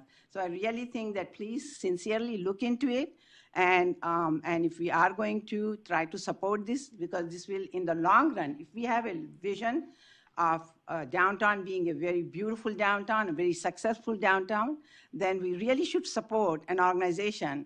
It is important for them to have these funds. It's important for us to have a great downtown, and that's all I will say. Thank you. Milton, and then you're on the. Just 2 quick points. I want, for example, Shari, the county county paid $6.4 million for the construction of the chrysalis. We wouldn't have a chrysalis. There would not be a chrysalis sitting in that park, but for Howard County, $6.4 million. So they have contributed. We have been back to the county asking for additional funds for activities in the downtown area. They remind us of that, and yes, it's $6.4 million. We're working with them to build a pathway in the park. And so the county is contributing, maybe not to the level that some of us may think, but they have contributed, and I believe they will continue to contribute. On the point about Howard Hughes, we all know that Howard Hughes originally was making contributions to the partnership, just like CA. But Howard Hughes had in his agreement that once they hit 500,000 and 1 square foot, it would switch to their SEPA payment. I think right now, and Philip helped me, Howard Hughes' SEPA payment is over 200,000. It's about $235,000, $240,000 they're paying to the partnership. So they're still making contribution, and as the downtown, as they continue their development in the downtown area, that SEPA payment will continue to increase. Dick, Lynn, and Jenny. Okay, first of all, I'd like to get in the queue as well. Okay. Anything that benefits Columbia benefits the Columbia Association. And the downtown construction work is benefiting us. As Rafi pointed out, we're getting far more money from the new construction than we are talking about contributing to the downtown partnership. In effect, we have 2 members on that board. Nobody's going to have more members than we do because I consider Barbara, although she's an emeritus employee, she certainly has our interests and the interests of the Columbia Association at her heart. And we've, as far as we're just throwing money at the Downtown Partnership, no, they've given us a budget. We know exactly where the money's going. If we want to earmark it for events, we could do that. And another benefit we're getting from it is we're getting visibility. It's when people go down there and they see these events and they take part in events, they're going to see our name there. So this gives us an enormous amount of visibility. And the other thing, the size of our contribution really has an impact on how much influence we have. If we're in a situation where if we don't get our way, we can reduce our contribution, that is something people are going to be listening to. So I think by giving a major contribution, we're going to have a major effect. So anyway, I really think it's very important that we play a critical role, an important role in the Downtown Partnership. Lynn, Ginny, Shari, Alan. Philip, and you may be able to help me with this. Again, it was always my understanding that the Columbia Association contribution was scheduled over a certain period of years, which we are coming to the end of shortly, and that after that, the income generated from the partnership's members, from the I guess subsidy that the individual businesses down there pay would take over. Phil, when does that end? 24, more or less? It continues to grow. Ideally, we need CA funding for about, if things go at the current pace, ideally we'd have CA funding for 5 more years. I think 200 for each of the next years, then I think it can start to wind down closer to 150 a year for 2 years, and then down to 100, and then 5 years we're out. Ginny.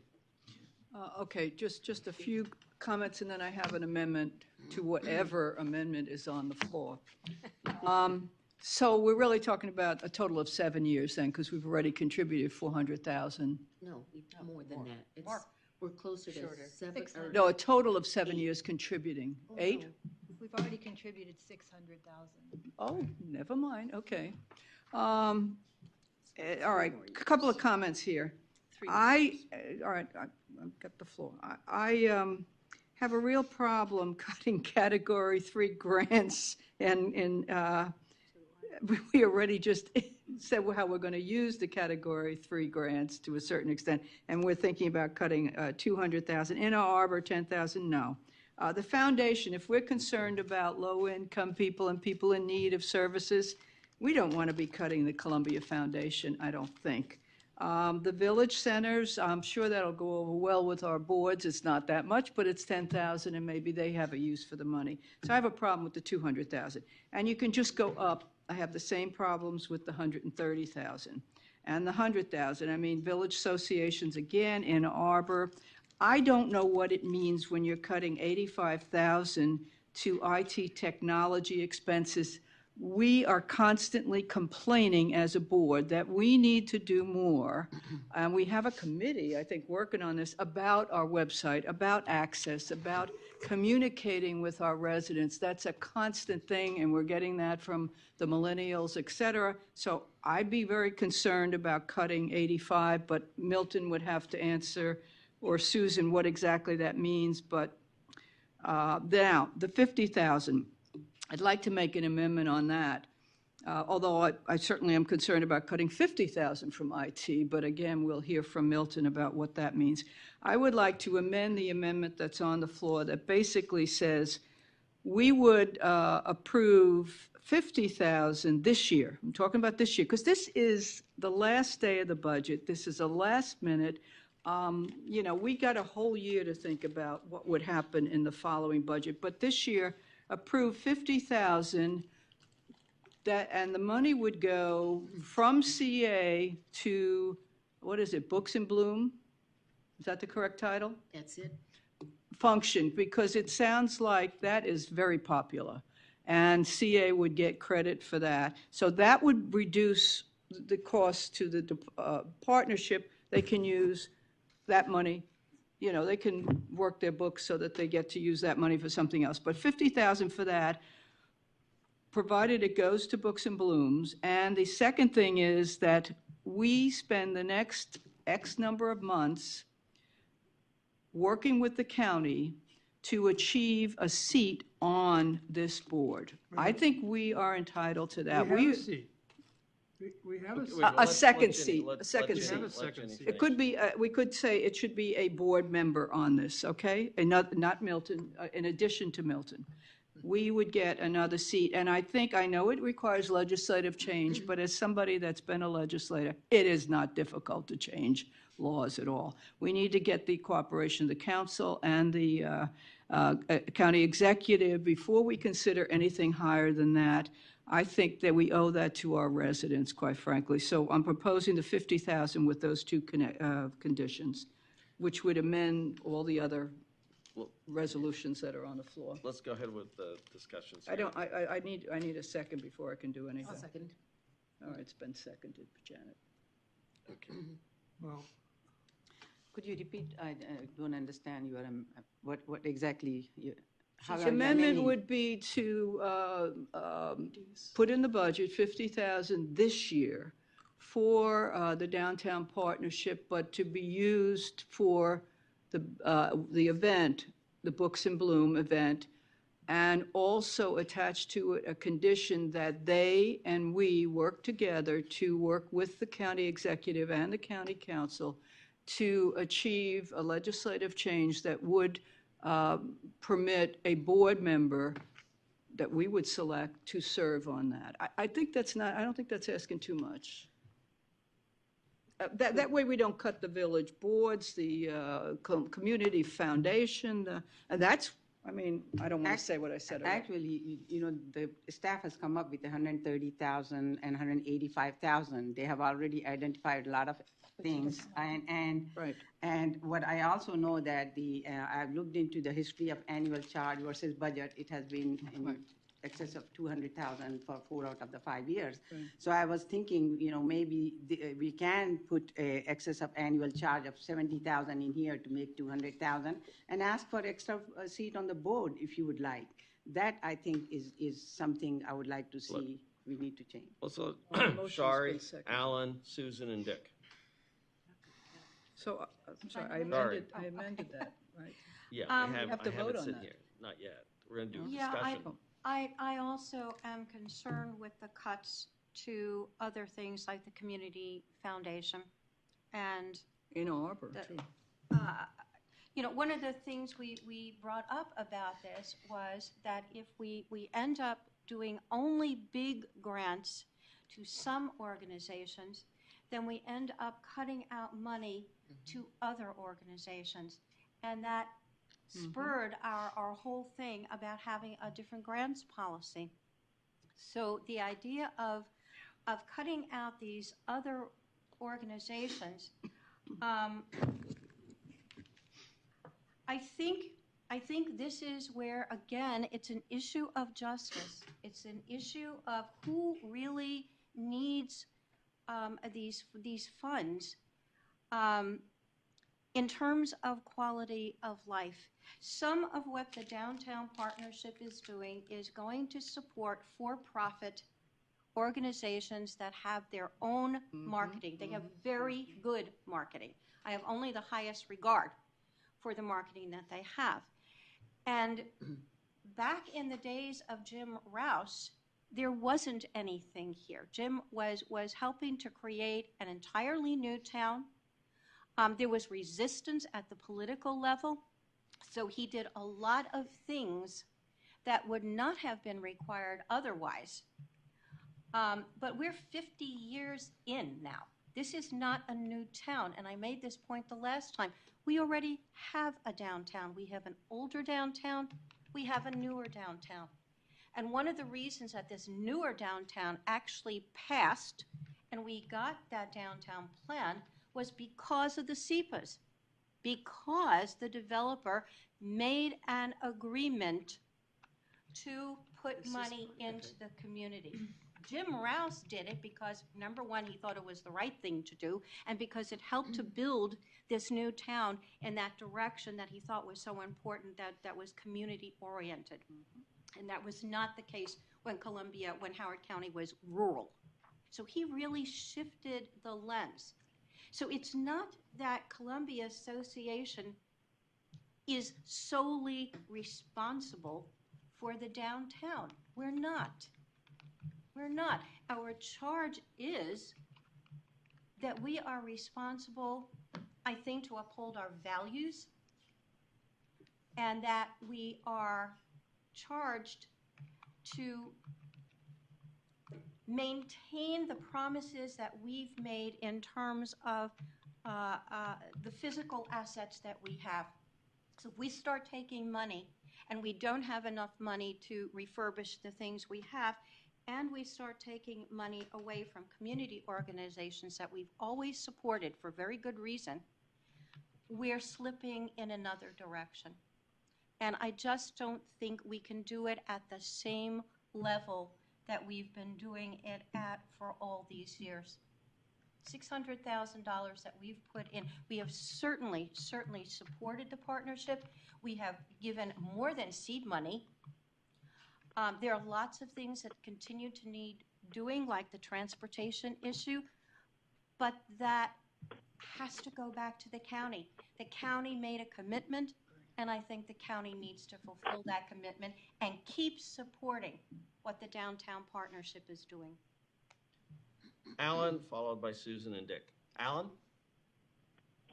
Well, first, thank you. First of all, are we talking about the 50,000 amendment or the 100,000 Both. amendment? Both. How can you talk about it? Well, we can't talk about two amendments at the same time. All right, we can talk I about the 50. amended the other amendments for 50 We'll grand. talk about the 50. Yeah. If that passes, that's it. Okay. If it fails, So, we move on. so is there, I apologize, I can't see the documents. Is there a budget that says that Books in Bloom costs 50,000 or needs 50,000 from us, or? I thought it was 130,000. Phil would know best. That's what I remember from testimony. Yes, it's at least 130. Yeah, that's why I figured 50 would go towards that and we'd get the credit. Phil Sorry, said it's I shouldn't be about answering. 130,000 for Books in Bloom. Okay. So I could be persuaded that that would be a grant that we would make to Books in Bloom. That sounds like a worthwhile thing. The only other thing I would say, I'm very moved, Shari, by what you just said about the private entities, and we should not be in the business of supporting for-profit, except because we make Columbia better. We should not be in the business of directly supporting for-profit entities. And finally, while I very much appreciate everything that Barbara Kellner did as an employee of CA in the archives, she does not represent CA. And Milton has been very clear that when he's sitting on that board, he does not represent CA either. He represents the downtown partnership. And so we have zero representation on that board. I'm done. Susan? So I can address the questions about the technology expenses. So I would just like to back up. We worked really hard on this, and you know, we already gave ourselves an $800,000 raise, and we're talking about $200,000 on a parameter. We were already at our bottom line. We're at $3,002,000 for this year. So I don't think there's any room in revenue because, frankly, I don't think that we'll meet the membership target that we've set in this budget. So I don't think we have any room there, and we've been very specific and careful on the annual charge budget. So we looked hard at that. We started looking at expenses on the technology. This is a sharpening of our pencils on the multi-factor authentication effort. We looked at the timing of that and what the per license cost was, and I'm comfortable with that $85,000 adjustment for both years. I feel that project will come in at that much under what the original estimate was. And that was added late in the game in December, so I can clarify that. On the other things, I felt that for FY '22, we're at $3,065,000, so there's room on the bottom line. We could increase our spending, and that's where that thought process was. And then my thought was this should be a like-kind adjustment. You know, if you're going to add a grant, you should adjust other grants. We're at the point where anything else is a reduction in, at least as my colleagues are working on this stuff, anything else is a reduction in service. I could scrape money out of the budget, but it would be at some impact to service. Dick. And then Rafi and Nancy. I think people have brought up some interesting points here, but as far as the seats on the board, Barbara Kellner does not report to the board, but she talks to members of the board. In fact, I just had lunch with her the other day, and I think she's very much in alignment with CA's principles and would certainly represent the same things that we would want to represent. And as for Milton, I think he's very good at following directions when the board is specific as to just what it is we want. Mm-hmm. And with Phil reporting quarterly, I think we can make it clear what we would expect his votes to be. The thing is that this is something that adds value to CA. This improves us as an organization because it gives us greater visibility. It shows people right now, the downtown partnership is going to be looking like they're running the show, and we've got to get equal billing. We've got to make it apparent that that we are fully participating in the growth and development of Columbia. This also adds to our assessments. The more valuable that that real estate becomes, the more valuable it becomes to our bottom line. So it's not like we're supporting developers per se. For example, one of the big issues that the partnership is taking on is transportation, which affects all of our residents and, again, makes Columbia a better place.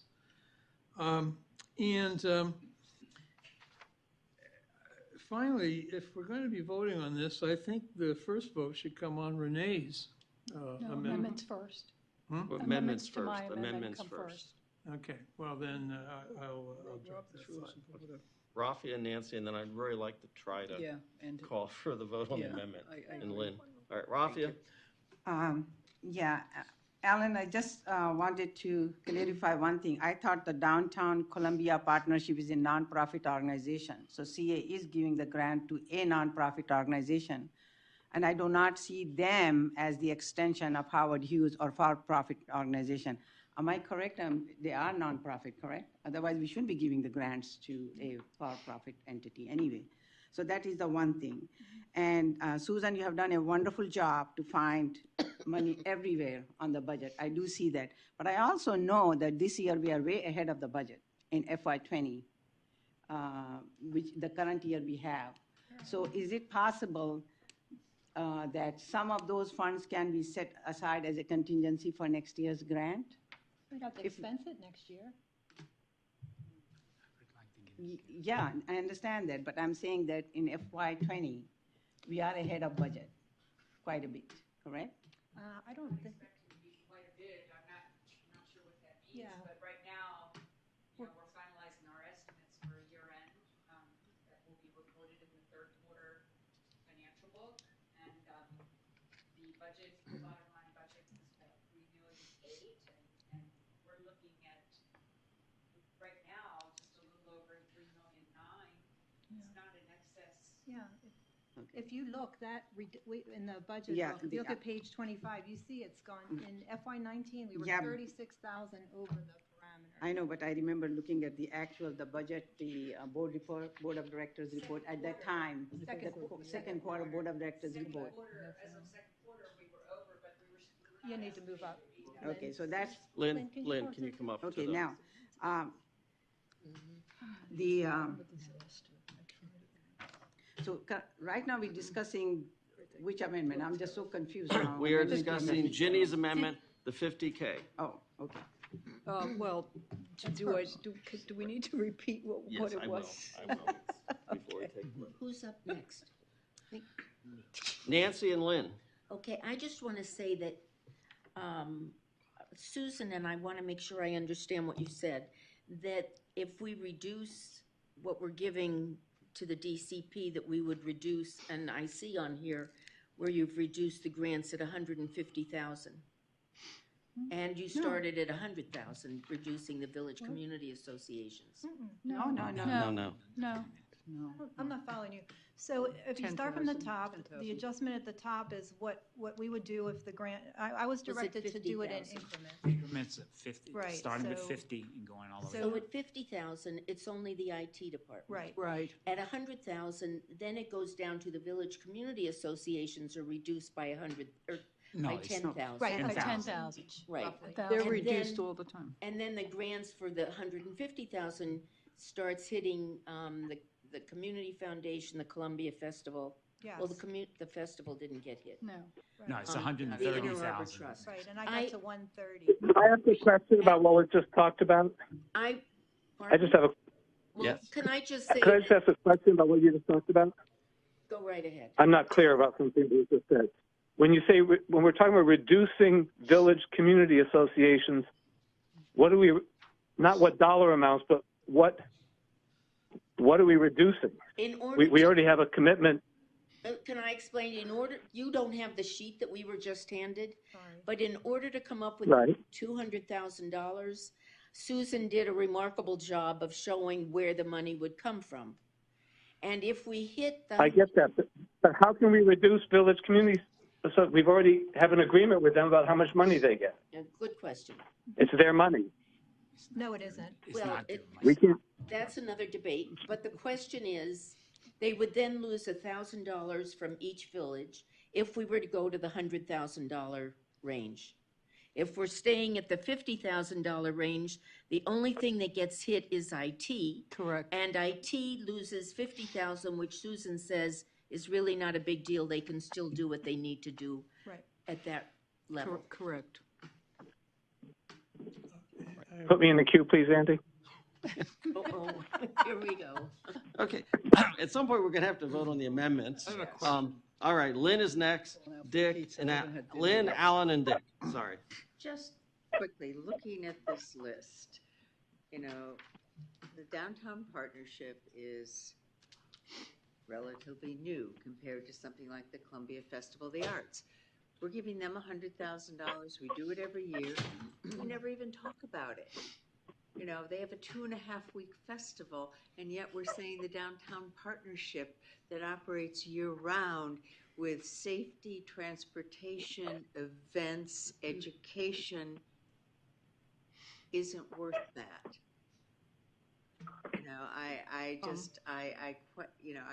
I think our judgment needs to start looking at value. Could I ask for Alan, and then Dick. Alan?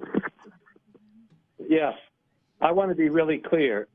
On this 50,000 amendment, would it require any change to the amount that the villages get? No. No. Okay. So I want to say two things. I am all in favor of CA playing an important part in the downtown development. I don't want any of my vote to anybody to believe I don't. And I'm glad I will vote in favor of this amendment. But if there's any amendment that has to do with requires reducing the amount that goes to the villages, I'll be voting against that. That to me is the height of arrogance and something else, but I can't think of the right word.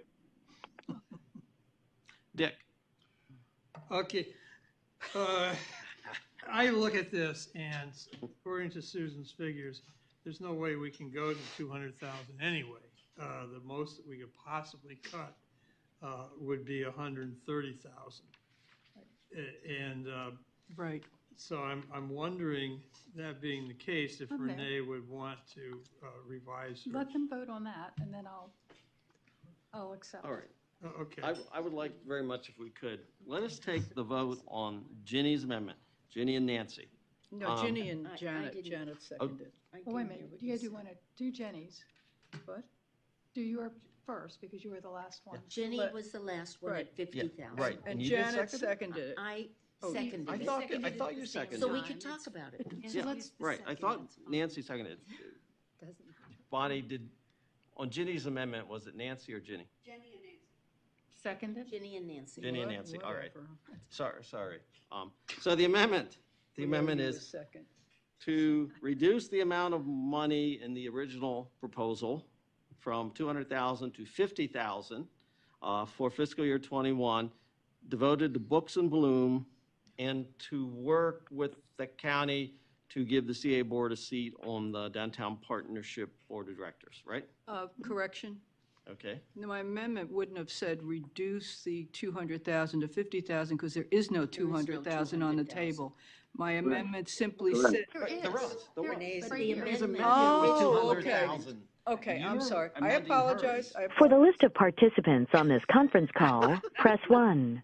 To return to the conference call, press I star. apologize. To leave the conference call, so many- press 9. To enter the administrator mode, press I 5. thought somebody had 100,000. Oh No. My God. For the list of participants on this conference call, press 1. Lose Alan. To return to the conference call, press star. To leave the conference call, press 9. To enter the administrator mode, press 5. We're having some technical difficulties. For the list of participants on this, My concern. I don't think we should cut IT at all. This is why we need IT. Alan, are still there? That's what happened. He hung Oh. up. He hung up. Alan did that. Oh, Alan hung up. Why would he? He probably lost He might- his connection. He might, probably lost the connection. I doubt Alan hung up. Yeah. Oh, die. Can somebody send Alan an email? No, what came in? All right. He's driving a car. So the motion is 50K, I said already. Ginny's and Nancy's motion. All those in favor of that motion? Well, excuse me, I think as a courtesy, Alan will want to vote. I think we should do everything we can to get him on the phone. Jenny, Alan, Well, no, I don't know if he hung up or he hit a zone where you, but we can't control that. He can we call can't back. call him back? He can No, call we back. don't know He's his the one number. that He can calls in. call us. He might have gotten to the airport. Yeah, I don't know. I just sent him an email. so- Yeah, I was gonna say, let's see if we get a response. Well, if he's driving, I guess that's a problem. Okay.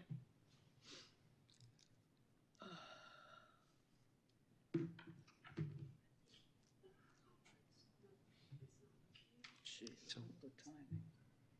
Any, That's the problem. He told us what he would vote for. But you can't, but he can't you vote. can't vote Right. that way. Yeah, you can't vote that way. Well, he sort of said it. But you can't. vote. Right, we'll try to get Alan back. If not, we're just gonna go ahead, because I can't do, Give him 2 minutes, 3 minutes. yeah. Yeah, I wanted to So, ask him. so if- let me ask you this while we have a Oh, my little bit of break. Outside of the Downtown Columbia Partnership, is there anything, other changes anybody Yeah. wanted to propose to the Yeah, operating budget? I have a quick motion for the, We'll take that up after, but, so there is at least one. After that, is there anything else? So, once we settle the Downtown Partnership, But while we're The board taking a would break, I have just to want to tell say the that state I'm to do this. withdrawing my idea about raising by a penny because Susan sent me a wonderful email Okay. that was very explanatory. And I don't know if she sent it to the whole board. I hope she did, because it really helped explain sure. the money. Thank Susan for that. Thank you, Susan. Yeah, for that that. was very helpful. thank you, Yes, the one Susan. that you sent about Yeah, the raising memo. the annual charge. Lost myself again. And you know, I thought the Columbia Festival of the Arts, the 100 grand was to go to the 3 days that are strictly CA?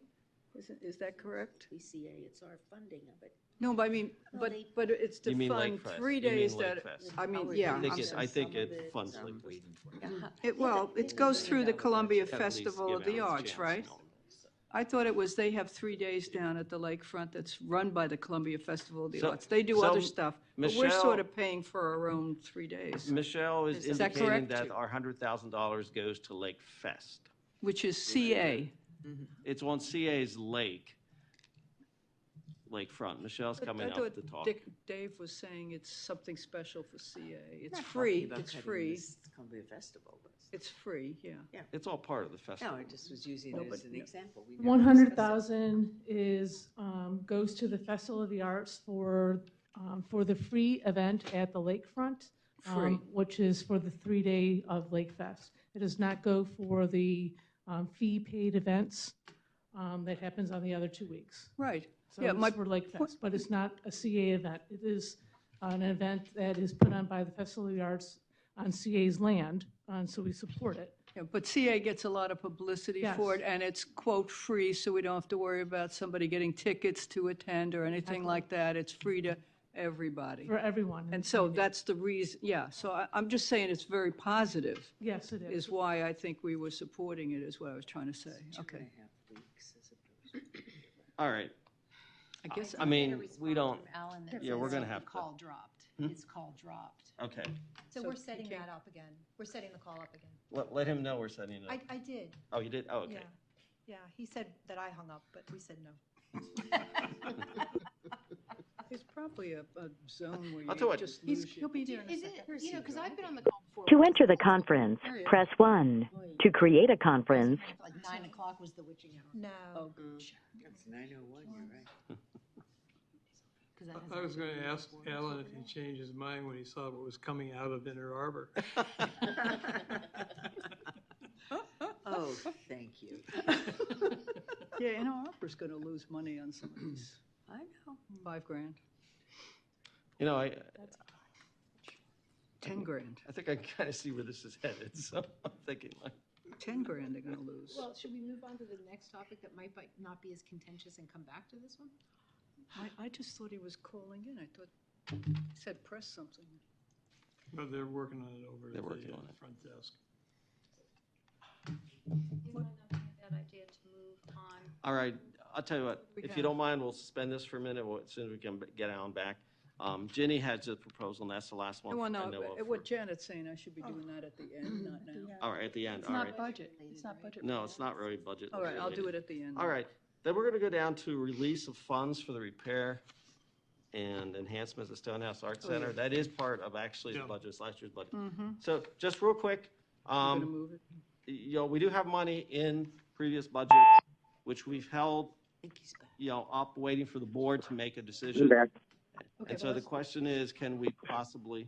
He's back. He's Alan, back. you back? You said yes. I'm back, thank you. All right, we're going to take the vote on the 50K amendment. All those in favor? Thank you. All those in favor? Aye. All those opposed? So there was 3-7, or? Yeah, 3-7. 3-7, all right.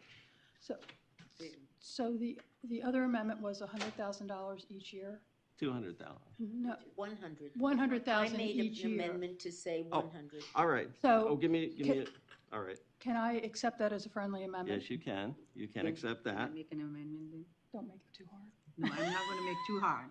I would like to amend to make the, the staff has come up with 130,000 and 185,000. I would say that they have done a lot of hard work to come up with this thing. So I would say at a minimum, that's what we would like, I would like to make. I'm good at 100,000. I would think- like to amend the, I what don't the ex- staff has recommended at least. I don't accept the friendly amendment. I'm sorry. I've thought about this for a couple Well, is it, weeks. All You right. bring up good points, Nancy. So Nancy moved in, somebody second, just to make it easier. Okay, Just what somebody was second Nancy's Nancy's. amendment? Yeah, I think I did. all right, sorry, did. $100,000, Right, reduce and- the amount to 100,000. Right, and I accepted it. so, okay, So now we're at 100,000. All right, so Renee says she accepts that amendment to be 100,000. So the amendment we're going to vote on is $100,000 for DCP with all that other stuff. Okay? Just clarification. Discussion? Is it a discussion on the amendment first? Oh my God, we've discussed it for an hour and a half. Yeah, we can discuss 100,000. Well- Ginny's first and then Well, Alan. no, the reason is Alan doesn't see this, so what would be cutting is 85,000 from IT, 10,000 from the village associations, and 15,000? 5,000 from the Inner Harbor Trust.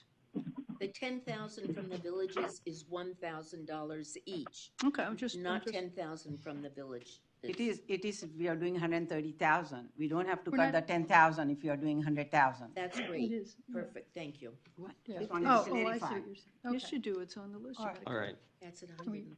All right, the, You're right. the motion is $100,000 to downtown partnership with the tickets, the balloon trails, and everything. Circulator. Alan, did you have anything you wanted to add? Yeah, well, I'm still not clear whether stealing money from the villages is part of this. No, it's not. It is. It is. Yes, it is, it's 10,000. It is Wait if a you minute. do 130,000. Wait a minute, wait a minute. 100,000. Let Look me- at the top of that. Let me ask Adjustments Susan. for We're talking about $100,000. Is taking money from what we agreed already, worked with the villages to create a formula that the villages share of the assessments that people pay, is that being changed by this 100,000? Yes. No. Yes. No. Yes. Susan. I will be voting against this strenuously. Well, Susan. So let Susan So discuss. if that is unacceptable, that we could take the 10,000 from the repairs budget for those buildings instead. That would be one. I mean, because if I How understand about, correctly, how about 15,000 from the Inner Harbor? No. Well, Alan, that's another don't discussion. do that. okay, Well, you're going to take Well, 5. please don't do that. We're talking about taking money from the neighborhood centers. Why not take money? the, I mean, I don't see the. Actually, this takes 5,000 from the Inner Harbor on this $100,000 proposal, 85 from IT, and 10 from the villages. Could we? It's 1,000 from I heard that. villages, I'm just which is saying, not a lot. why not 15 from Inner Harbor and 85 from IT? Well, how about just I just want to make a quick point about the village associations. Keep in mind that the village association's budget varied from $348,000 to $958,000. We're talking about, as Nancy said, $1,000 per village association if you go with the 10. It's not going to hurt them. all right. I would like to call the motion. Hearing no discussion. This All is right. for 100,000. So the motion is 100,000 with the other stuff. so? With the money taken from where? Wait, I'm getting there. All right. So I would like to ensure, as part of my amendment, that the 10,000 from the village associations be amended to be repairs and maintenance. Okay. Okay? Oh, God. We're just going to decrease that line. I know. No, you I can't. don't accept that, because if they have a repair that needs to be done, I mean, I would rather them use their discretion, and that means if they lose I agree. $1,000, No, it's that's at their It's a CA's discretion. repairs and maintenance. CA's repairs and maintenance. It's CA's. That's CA's. Villages CA's. are not giving up anything. They're not giving it up. Exactly. So Okay. it's CA's So repairs. what you have to remember is there's more money in that line than just what goes to the villages. There's, yes. Well, that 3,429,000 is just what goes to the village. Oh, just what goes to the villages? The whole thing, it would Okay. be 5,720,000. Okay. Okay. All right, So then let's get All right. goes to repairs. Repairs and All right. maintenance. That's fine. All right. All those in favor of the Of the motion, village centers or what? 100,000. You voting for it? You have no choice. Okay, 7. All those opposed? Alan, you Yay. opposed? Okay. Motion passes. All right. I vote of, You vote who? Yeah, by he a voted vote no. of, He voted no. Okay. Alan voted no. He wants to know the total. and the motion passed by a vote of, 7-3. thank you. All right. is there a motion to approve the condition, operating budgets for 21 and 22 with that change? Dick moved. Is there a second? Second. Nancy, all those in favor of approving the operating budgets? Six. All those opposed? Nay. Two. And all those abstaining? Oh, I'd rather abstain. Yeah, well, I have the two of you. All right, so give me a minute here, just real quick. So the vote was 6-2-2 with Alan and Janet voting no, and Rafia and Renee abstaining, correct? Mm-hmm. All right. Thank you very much. It's close. All right, we're on to release of the funds for repair. The board had put a hold on the money that's currently in the budget.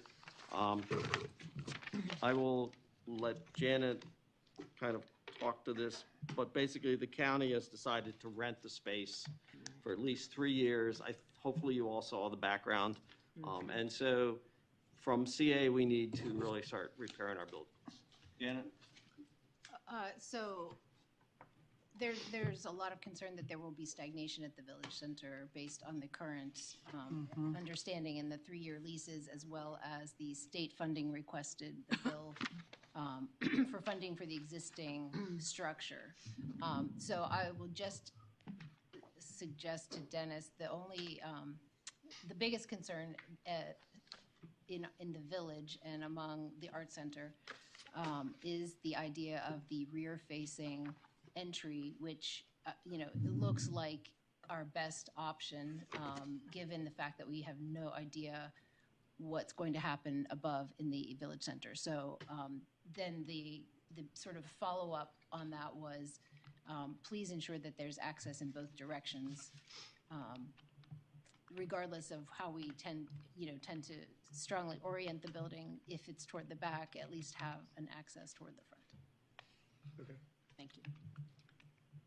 And I'm happy to answer any questions. I don't want to elaborate too much on it, other than there's not any indication that there's a medium or long-term plan for the space. It's a short-term fix to fill the vacancy, which has its benefits, but in general does not provide any information about what their plans are for the future. Okay, so is there a motion to release the hold? I will move to release the hold. Second. Any further discussion? All those in favor? Aye. Unanimous, thank you. All right. Proposed revisions of the fiscal year 2020 conflict of interest. You've all seen that. Is there a motion to approve those changes? Dick moved and Shari seconded. No, I'm not sorry. seconding. I had a question. Okay. I second it. Renee is seconding that. Discussion. Shari. Okay, on the second page, third paragraph, the Jackie. changes, it says the PEO shall review and maintain a file of all reports. I asked for how long those documents were held. I've not received any information back. Do we know? I thought we have responded that presently they're held for 7 years. I wasn't told that. But that was brought up last time. I thought we said it was 7. I'm sorry. Can you repeat your question? How long? It says the PEO shall review and maintain a file of all reports. And I asked for how long those reports are held. So it would be according to the document retention policy, and I do not remember exactly what that is, but so we have the document retention policy. Yeah, okay, that's what I asked last time, so nobody. So apologize for that. Yeah, nobody knew. The other question I has is it says the report completed by the PEO shall be reviewed by the president CEO. Is that a change? Yes. Okay, what was it before? There wasn't, There that wasn't. was added, so it wasn't a change, it's an addition, I should say that. So there was not a review previously. Okay, so I just have a question about that. The review, I understand that with with all of these three documents that we're talking about, that Milton hires and the staff reports to Milton. As far as the board is concerned, the board hires the president. And so here, as far as a review process is concerned and as far as a system is concerned, there's sort of an inversion. I think that the intent is that CA's designated PEO has the expertise to determine if there is a conflict of interest. It's not necessarily trying to go in the alignment of who reports to whom. That sentence was added so that the PEO isn't reviewing her own statement. That statement is only applicable to the PEO. Right. Presently, the PEO's statement is not reviewed by anyone. So as it states somewhere in here, there are a lot of gray areas. It's not always apparent. If there is a conflict of interest, that should be addressed. And so the PEO has that expertise, and that's why that position's reviewing regardless of the reporting structure. Oh, okay, so I think what you're saying is that what this really should say is the confidential financial disclosure report completed by the PEO shall be reviewed by the president. So And that's the CEO. only one. That's the one. Right, Thank you. that's the one. Thank you for That is the clarifying only that. Can we one. make that change then in the wording, because that was Yeah. very. It defines report right above it. I'm not sure that. It does. It was a little misleading. It's defined. Yeah. It sounds as if all of the reports I got it.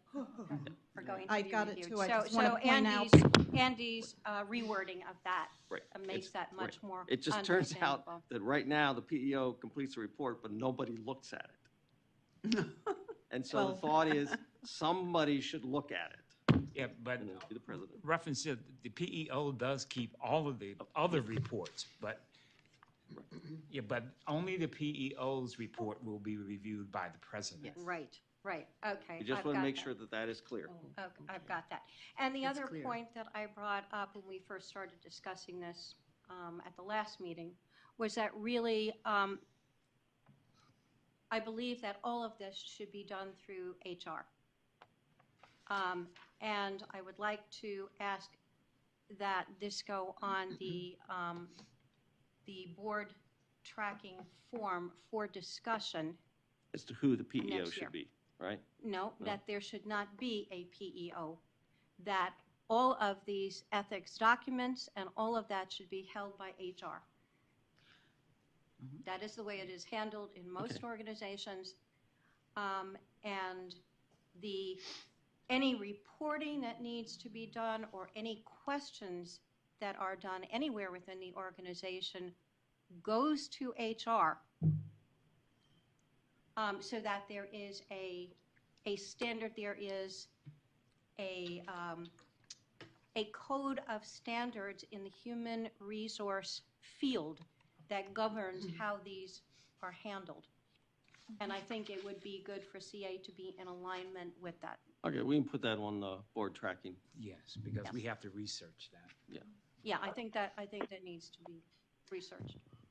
Anything else? Dick? I just want to say. But you have the queue, please. Yeah. I support that. I really think that this is an HR function, and this should go in the personnel records, and why it's gone off into the office of counsel, I've never understood. We'll discuss that we'll discuss that when it comes up on. I've said my. Alan? Yeah, I guess I would also say that I'm concerned about board of directors being in HR because we're not employees. But my real question has to do with page 7. What's the rationale and the impact for changing annual to growth? So I wasn't at the work session, but it looked like Sherry's reason here was that it was clarifying change in response to several inquiries as to whether Part 1 was asking about net or gross income. That was Then a cover page then she there's a had. press release. Thank you. Then there's questions I always have when gross is mentioned. We're talking about adjusted growth or top line growth. So adjusted gross is a tax phrase, and this is not a tax matter, so it would Right. be up, top line growth. Exactly. Okay, thank you. All right, any further discussion? Not like I'll take the vote on the motion, which is to approve these revisions. All those in favor of the revisions? Right. I thought we were going to figure out who. No, we can't No. do that. That's going to be put on the list. So again, all those in favor, all those. Aye. All those opposed? Sherry, all those abstaining? I guess I'm abstaining because I'm confused. Okay, so the vote was 8-1-1.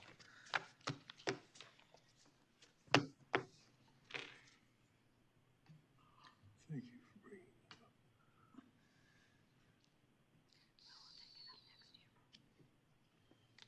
May I ask a question now? So what's going to come back to the board is who the PEO will be. Is that what we're saying? No, this is what well, it's all part of the Shari's question about where do you put all this, right?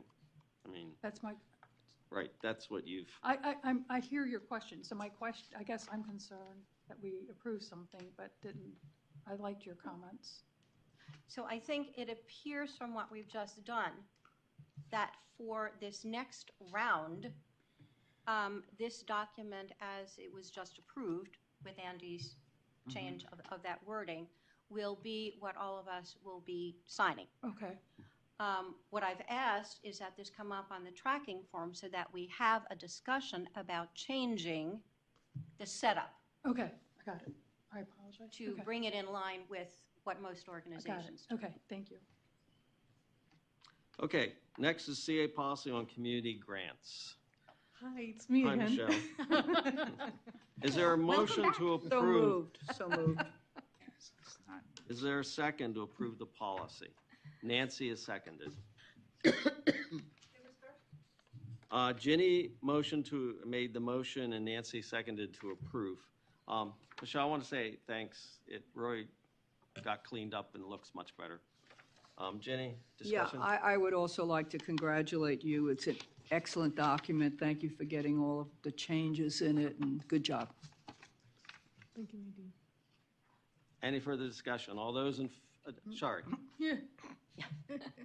I just had a question about, so we've got 3 categories now. When the board is approving the budget, will the board be approving the grants budget by category? Yeah. So that there'll be a certain amount in category 1, a certain amount in category 2, and a certain amount in category 3? Yeah, Yeah, this is in that here was the right plan. now. That's what we did. My understanding is Tonight, yes. you already approved it. Yeah. Yeah, If you see we on did. page 74, even in this year's budget, it's clearly marked as each category. So it has each It category. is, But, yes. all right, so, but the policy doesn't say that. So Because the that's, policy is not approved yet, so we'll make well, no. adjustments to So that. my question was because it outlines process here.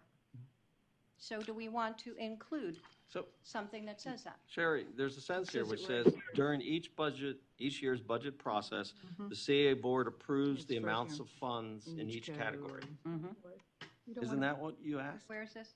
Right, the second It's paragraph. the second paragraph. Right at the top. At the very top. There are 3 categories of community grants, blah, blah, blah. It's before community grant number 1. Or directs grants? I'm sorry, Right maybe here. I just didn't see it. Right here. Right, the first. No, this one right here. Well, the 2 lines, there are 3 All right, categories. if it makes clear So here's, that's the process. Yes. right here, I'll read it to make sure we all understand. Oh, I see. There are Approves 3 the amount of Right. funds in each category. Got Right. it, got it, got Yep. it, got it. Yeah. Okay. Right, because that's what Sorry. the board wanted. The board wanted to, Yep. Actually, you Yep. raised that the last time. That's how it got in, Yeah, yeah. I'm sorry, I just didn't see it. You're right. It's okay, it's easy to miss. Alan? Never mind. Am I correct that even more specifically, is the thought that we would put an amount in category 1 and then decide how it's split up, or is it that category 1 would include specific grants that the board decides on? And then we'd add those up, and that gives us the amount. It includes the specific grants that the board decided on in category 1. So we can build a budget. It's not that we're going to do. It's not to say that we do 300,000 in category 1 and then decide how to split it up. If you see It should simply include those that we decided on. Yeah, I mean, it is clearly marked even in this year's budget on page 74. So it will be, and it I has been like understand. this over the years, as long as I remember, always. and it does say board directed. Right. Yes, and that was directed at the October work session. Any other Just discussion? want to make sure we're all clear. Any other discussion? If not, all those in favor of the policy? Aye. Unanimous. Thank you. All right. And then the last thing for the budget, Jenny had. That's not really the budget, it's, well, all right, you can decide if it's the budget. Bring it up. It was All right. originally had submitted Yes, as sir. part of the budget. Yes, sir. Okay.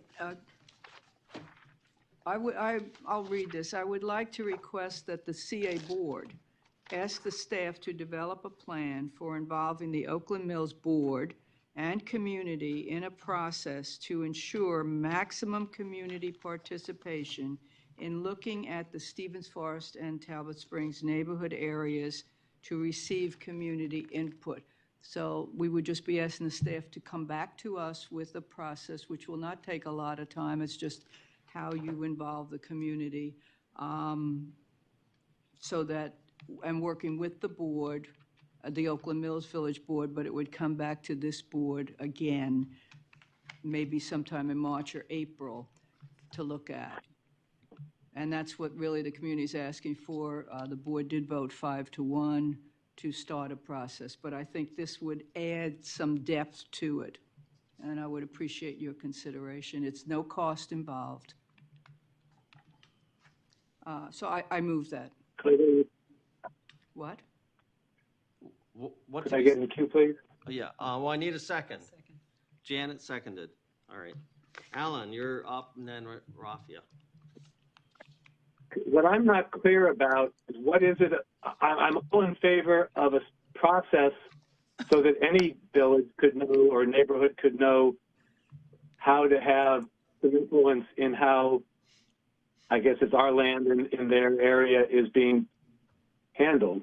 What I'm not clear about is why this particular parcel of land is being specified.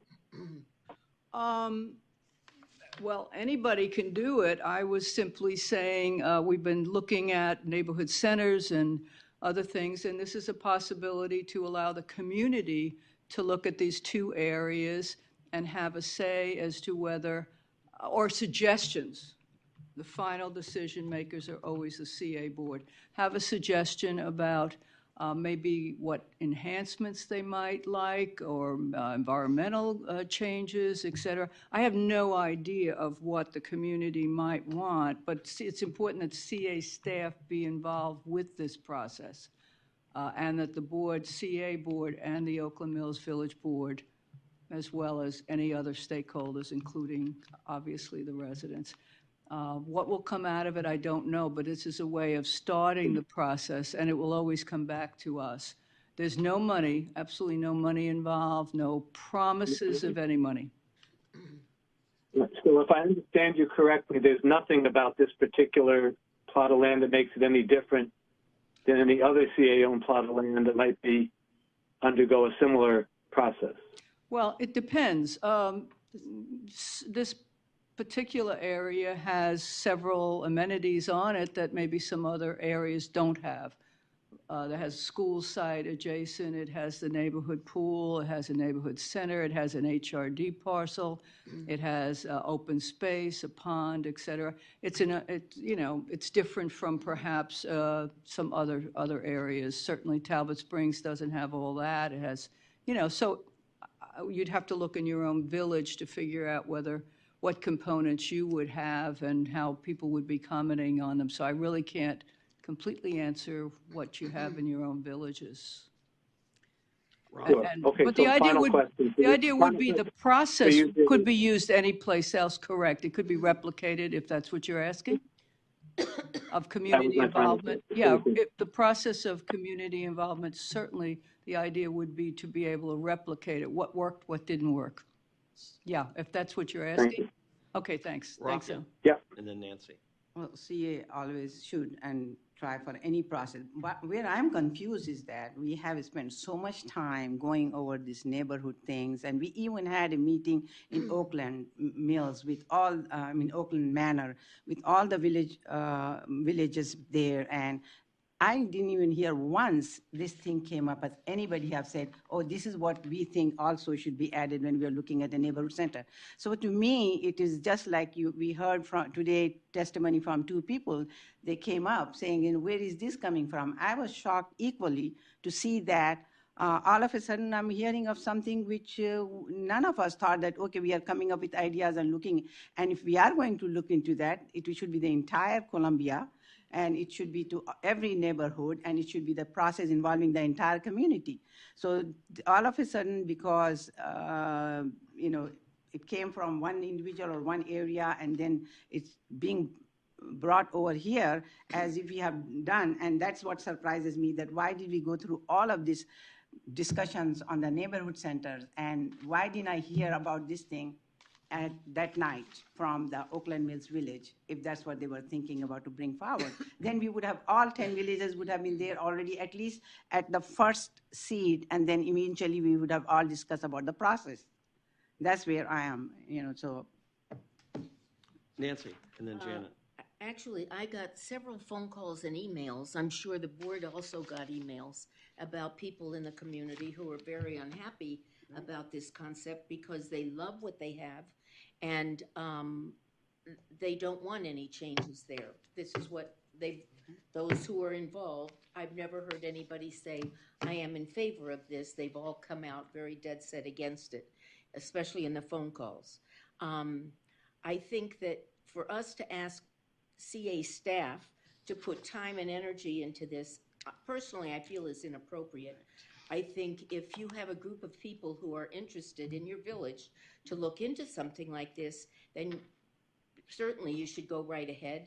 Have a group of village residents who are concerned about not having sufficient space or communication or whatever it is you choose to do with this, and see what you can get out of that. But I really think it's a mistake to involve CA staff in something like this, especially at this point.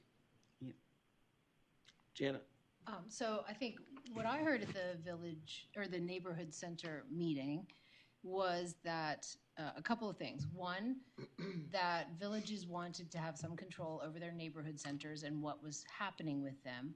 Two, that there may be some openness to working on alternative concepts, but they weren't sure what those are. And so I think that this falls into that category where Oakland Mills is looking. They know Talbot Springs is not really a viable neighborhood center. They've been struggling with that for a long time. So I think what the approach is they're trying to look for alternatives to community amenities within their village, and this was one thing. So, I mean, I think, yes, people came out speaking against it. I think we all know that if someone coordinates opposition, then that's going to appear to be what's stronger. But I think in the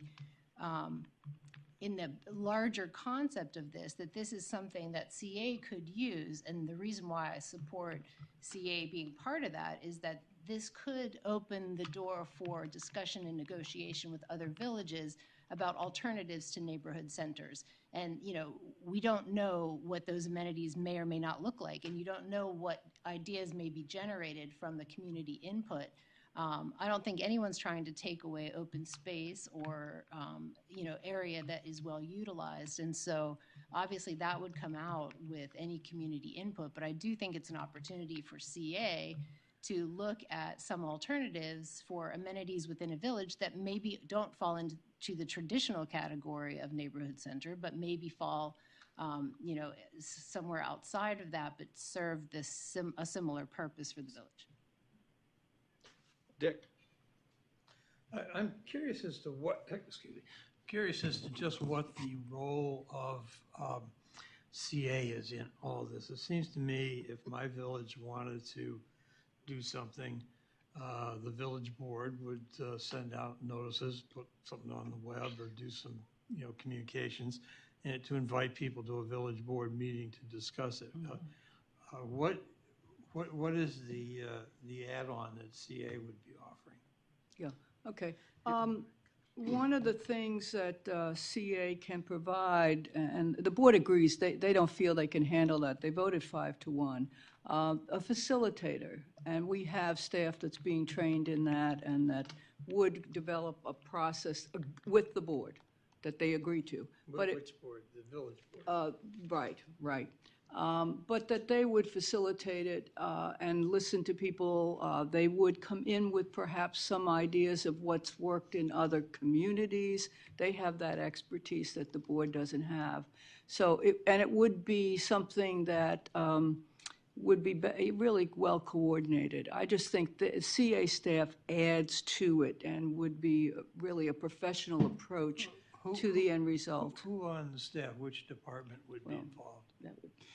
Right now, we have in Kristen, she's going through facilitator. She will be going through facilitator. Okay, so it'd be Kristen. If I could just add something briefly, I got all those emails also, Nancy, and basically the comment when I talked to Jenny, I said, Jenny, if this is supposed to be happening, and CA board has to direct us, what we would do if the CA board says this is an idea you want to explore, we will work very closely with the villages, with the Oakland Mills Village Association. We have to get our arms around what we're talking about. We would want to have a discussion about those properties and how they could be, something else could be done as an alternative that would be more suitable or best suited today for the neighborhood, as opposed to just continuing doing or upgrading of what have existed for the past 53 years. But we would definitely make sure we would work with the Village Association, because we would not go this alone. Shari and then Raphael. So the one thing I haven't heard is the neighborhood center, Talbot Springs, which is seems to be the problem child here. Has the village board talked about what the village board would like to do with Talbot Springs? This should be part of this process. They asked that. I originally was talking about the Stevens Forest area because of the school and everything else, and they wanted Talbot Springs added on. That was an amendment they requested. And the other thing was that CA worked very closely with them, which I know if this goes ahead would happen. So that's why it's both. So it sounds. But I don't know what the community would say, because we need to start the process to see what the community would say. Well, instead of jumping ahead to Stevens Forest, why not focus on Talbot Springs and hold a grassroots meeting in the village to generate ideas about that? I mean, I think that would be the focal point. In other words, it's almost, I mean, I think there's some really good thinking here and about using the commons and not necessarily having to do what was done with a building. There are communities that are experimenting with all different kinds of common spaces. But I think first you have to go back to where the problem is. We're sort of jumping ahead to a solution before really looking at the problem. So that might be a better place to start at the community level, focusing in on Talbot Springs and using that as the springboard Well, actually, the board voted 5-1 for both, and in Stevens Far, in Talbot Springs, you have a commercial section, like we all do in our neighborhoods, center areas, that's occupied by the Serenity Center. That's built, it's there, they've been there for a long time. Where in Stevens Forest, you have a parcel of land that's HRD, commercial, but it's not built on. So that would be one of the things, how could maybe that be utilized for the community? So that's kind of a valuable thing that, you know, you want to look at. The other thing is there's a lot of space there in terms of perhaps environmental modifications in the huge area in the back, the pond, et cetera. So it's got a lot of opportunities. So the board is asking that we look at both, the community get involved in both. I don't want to cut one out, frankly, and I just think we need the staff. They are a valuable asset. They're professionals that would really help make this process mean something. Rafia and then Renee. Well, I would like to see if CA board decides that we want to look at the entire Columbia and look at each possible village. There are some villages who already have 4 community centers or 4 neighborhood centers, I'm sorry. Some does not have even 1. So if we are to do something, of course, involving the entire villages and then neighborhood communities and Columbia residents at large, to see where they would like to see something.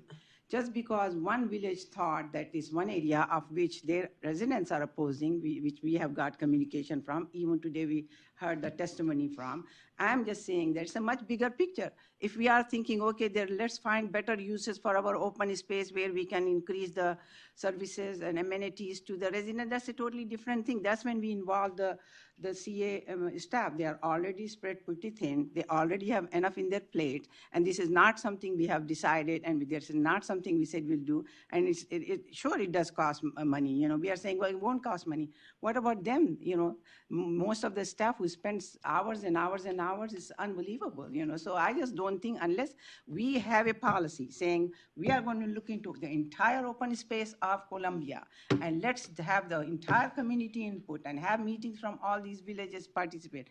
That is a different thing. All of a sudden, because one village decides 5-1 vote, are we going to be able to handle then requests like that from all 10 of them? Is it fair to the entire other villages?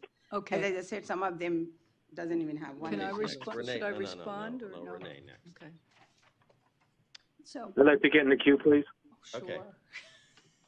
So I like the idea that your village may be willing to look at this, but I have a couple questions. One is, how close is Talbot Springs to Stevens Forest Neighborhood Center? Walkable. It's walkable. Is that like a half a mile or? Probably a little bit over. Mile, maybe. A mile? Yeah. Okay, so we're talking about a space that's a mile long and how wide? In other words, how much land are we talking? I'm trying to figure out what the area is that you're looking at. I guess I have a couple questions. Very, very tiny. Well, if it's a mile long. Dennis would know, and Stevens Forest is maybe right, they aren't connected. That's what I thought. I've been to both. I didn't think they were really connected. So I guess no, they're not. I'm sorry. Oh, okay, because you're so they're neighborhoods. Right, that's what I thought. Oh, yeah. So I guess I'm on Shari's bandwagon. I think we need to go back to the village first. And I think we need to go back to the village. I think we need to have a neighborhood center policy approved. And then this could be part of it or an addendum to it as to when the villages are ready to make modifications or changes to existing structures and surrounding area, that this is how we do it. I just we're kind of trying to figure out which goes first, the cart or the horse here. I'm not opposed to it. I just feel like it's out of place. So I put myself in the queue. Sure. Because if we're going to go ahead with this, I think we do it for one. And so I make a motion, an amendment that basically says, go back to Oakland Mills and say, choose which one you want. you do either Stevens Forest or you do Talbot Springs, which is the one. I'm not willing to do both of them. Because it's like, well, why in the world, if this is a pilot, do I do both of them? If this is a pilot, choose one. Right, and we have limited funds. That's. We're limited what in our going to- cash. Right, I'm gonna, make an amendment that that basically they have to choose one before we go ahead with any of this. Okay, Alan and then Nancy. Did you just make that amendment, Andy? Yes, I made that amendment that Village has to Did choose. somebody second it? Did somebody second it? Second. Renee did. Okay. I guess I'm torn about that. I don't know enough about the landscape to know whether it's really two or if it's really one. So I guess I can't comment. My comment was about the main motion, not about the amendment. So but I'd like to be on the queue for the main motion once this amendment finishes. Nancy? If Stevens Forest is functioning and well used at this point, I don't understand why we would do that to Stevens Forest when Talbot Springs is the one that's in need of help. And it makes sense to me to go where there are people living and families and children who would like to have a space close by that they could easily access, as opposed to going to Stevens Forest. If you want to choose one, if that's the goal here, I would certainly recommend that we do Talbot Springs, because right now Stevens Forest apparently is functioning quite well. Can I respond? Why fix it if it ain't broke? Can I respond? Jenny? I think even when you heard the two people tonight, remember the one lady said, really, or both of them said, I just want to be involved in the process, which of course they will be. But she also listed 4 or 5, quote, enhancements that she thought were needed at Stevens Forest. So the whole idea of this is give people an opportunity to see maybe how it can become more of an intergenerational, more enhancement. And actually, the good news at Stevens Forest, you have an outstanding group, the Village in Howard, which will be very much involved and provide a lot of support. So how can you make this something that benefits children, families, seniors? That's all right there at Stevens Forest. It's not there at Talbot Springs, and Talbot Springs does have a pool that's not ADA accessible. Stevens Forest, the pool is part of what goes on in the community.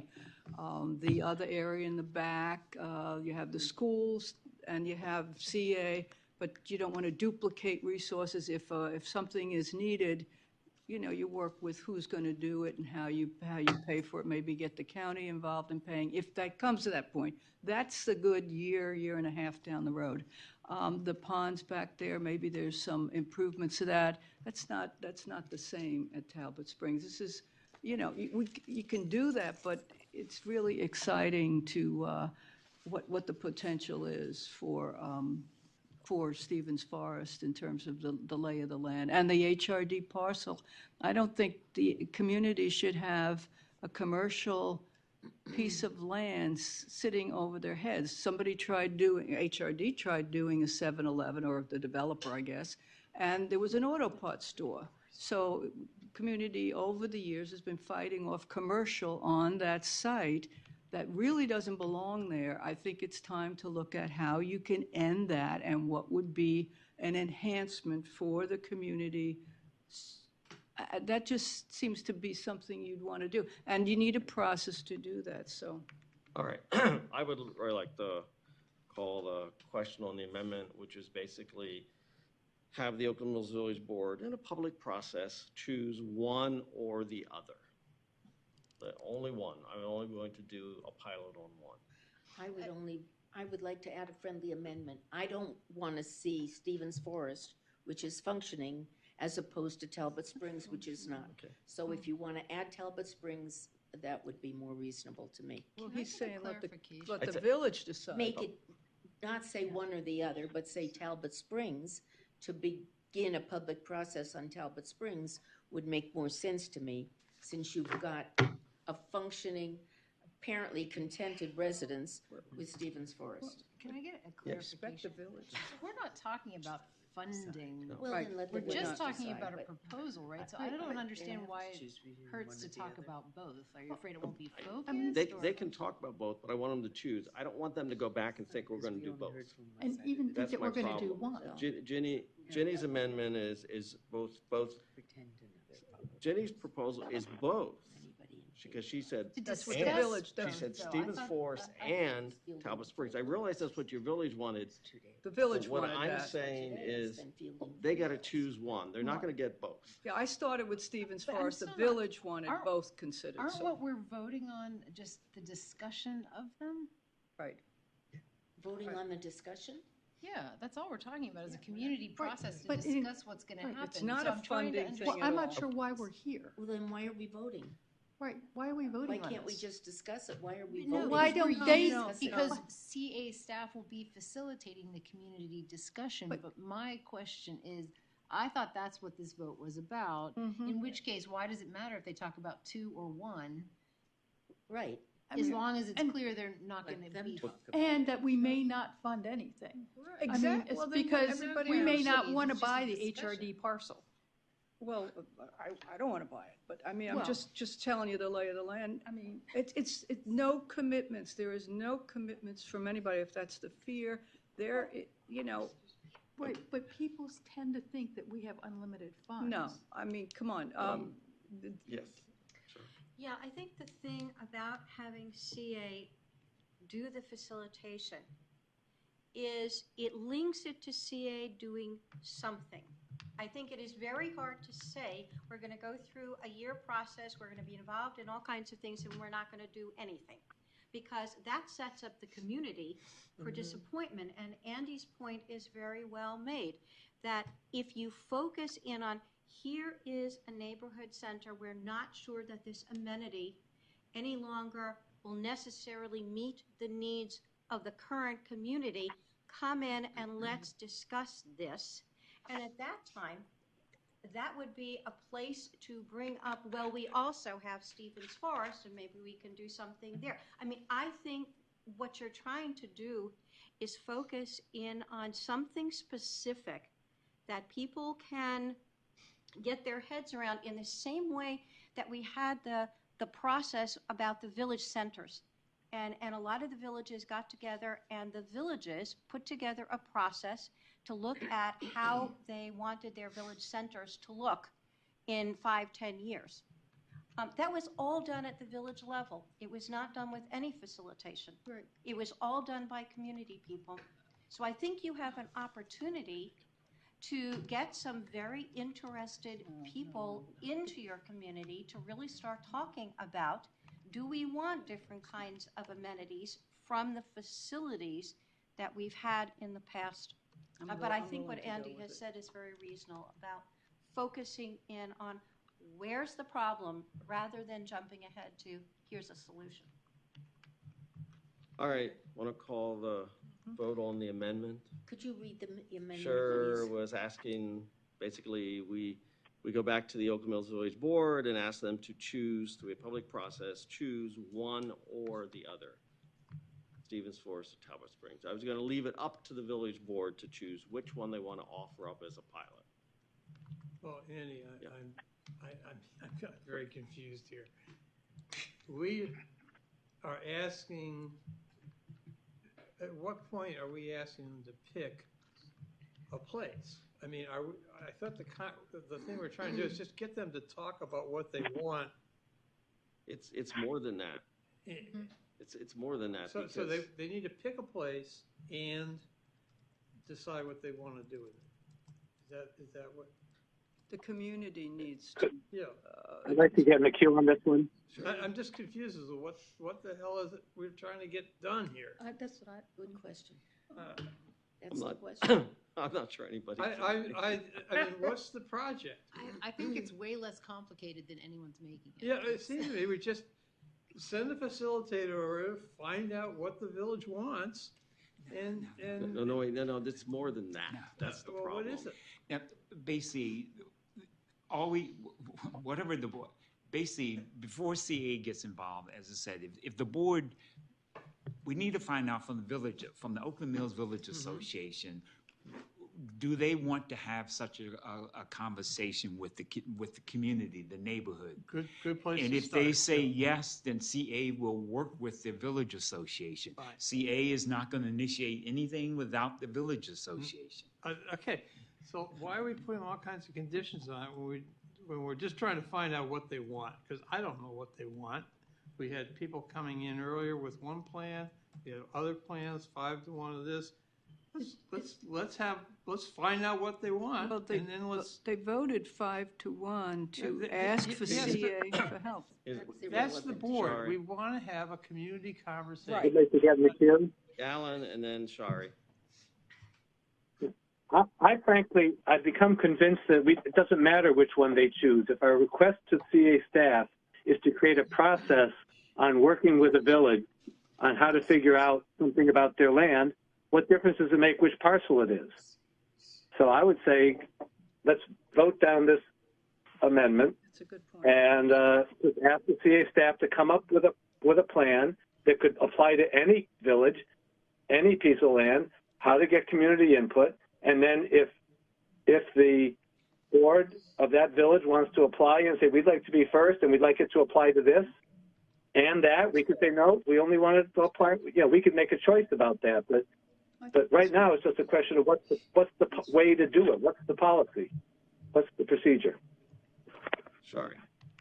Okay, so you can focus on process or you can focus on problem. And the whole thing evolved because we have been in this process with the villages about neighborhood centers.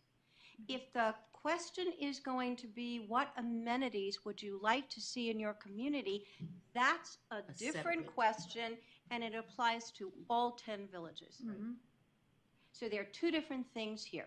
So that's why the idea of focusing in on Talbot Springs in the village, or focusing, if this is what the village board has already, voted on and they want to address something, one or the other for their village makes sense. But we haven't even come up with our neighborhood center policy, and now we're jumping to something else. Right. I think we have to stay more focused here. Go ahead, Milton. What about this idea? What about the board go through its process to come up with your neighborhood center policy, and after the board has made its decision on the neighborhood center policy, the first village you would reach out to would be the village of Oakland Mills?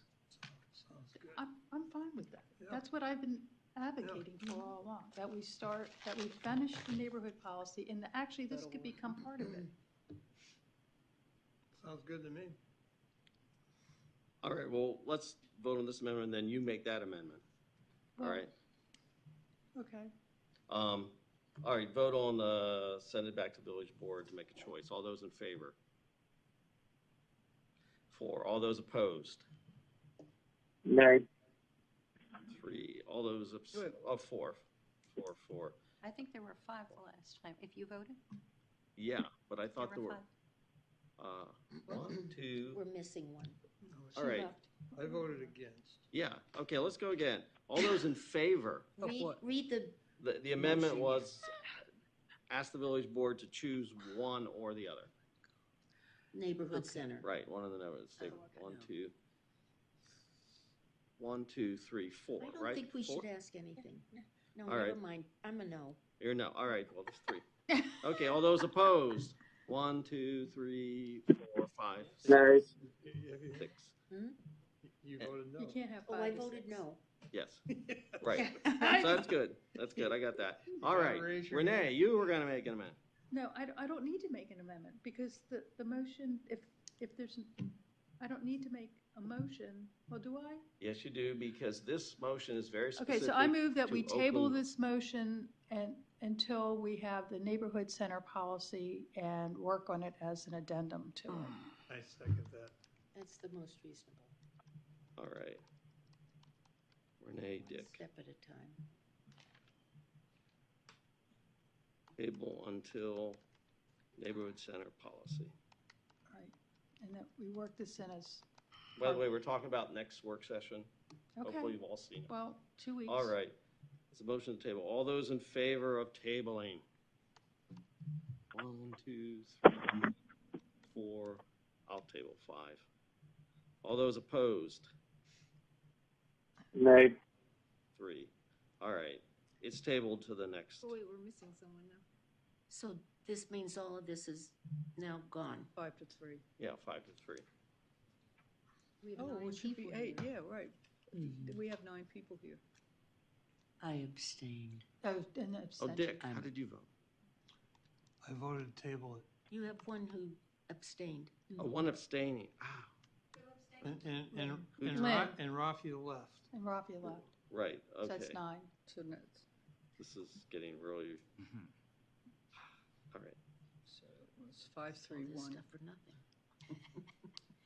All right, 5, 3, 1.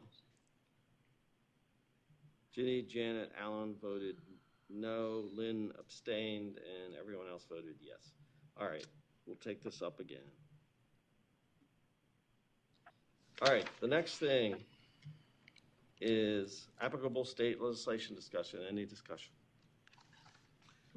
I have a question. The last time we saw this, we had an indication as to what our position was on it. Do we have to have a closed meeting for that, or is there a reason why this thing is on there if we're not going to comment on it? There Proposed was- legislation? Did you see the memo from Karen? Yeah. I didn't see it here. No, it was No. like a week or 2 ago. It tells what our what. A couple of weeks ago, a week Yeah. or 2 ago. Okay. Yes, I saw that. Right, you were supposed to respond if you had any. Okay, all right. Right, this is just the. It's just. Yeah. So may I ask a question? Sure. Since our general counsel is on sick He's on leave, sick leave.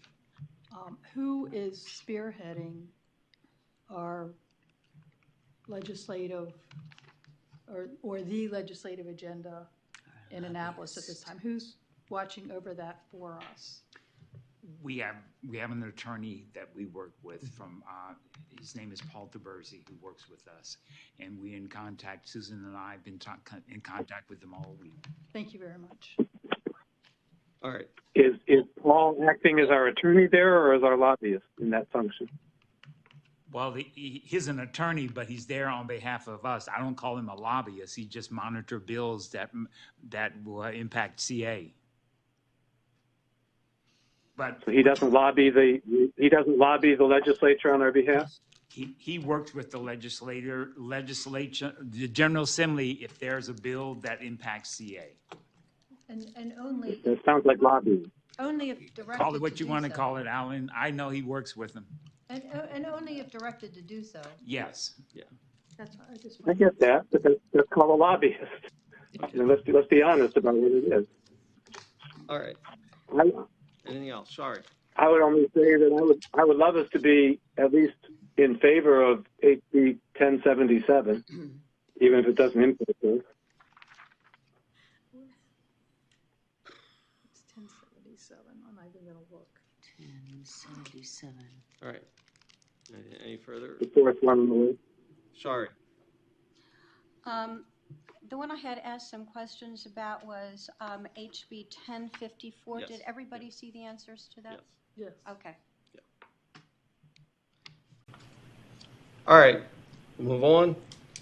Chairman's remarks. You've seen it.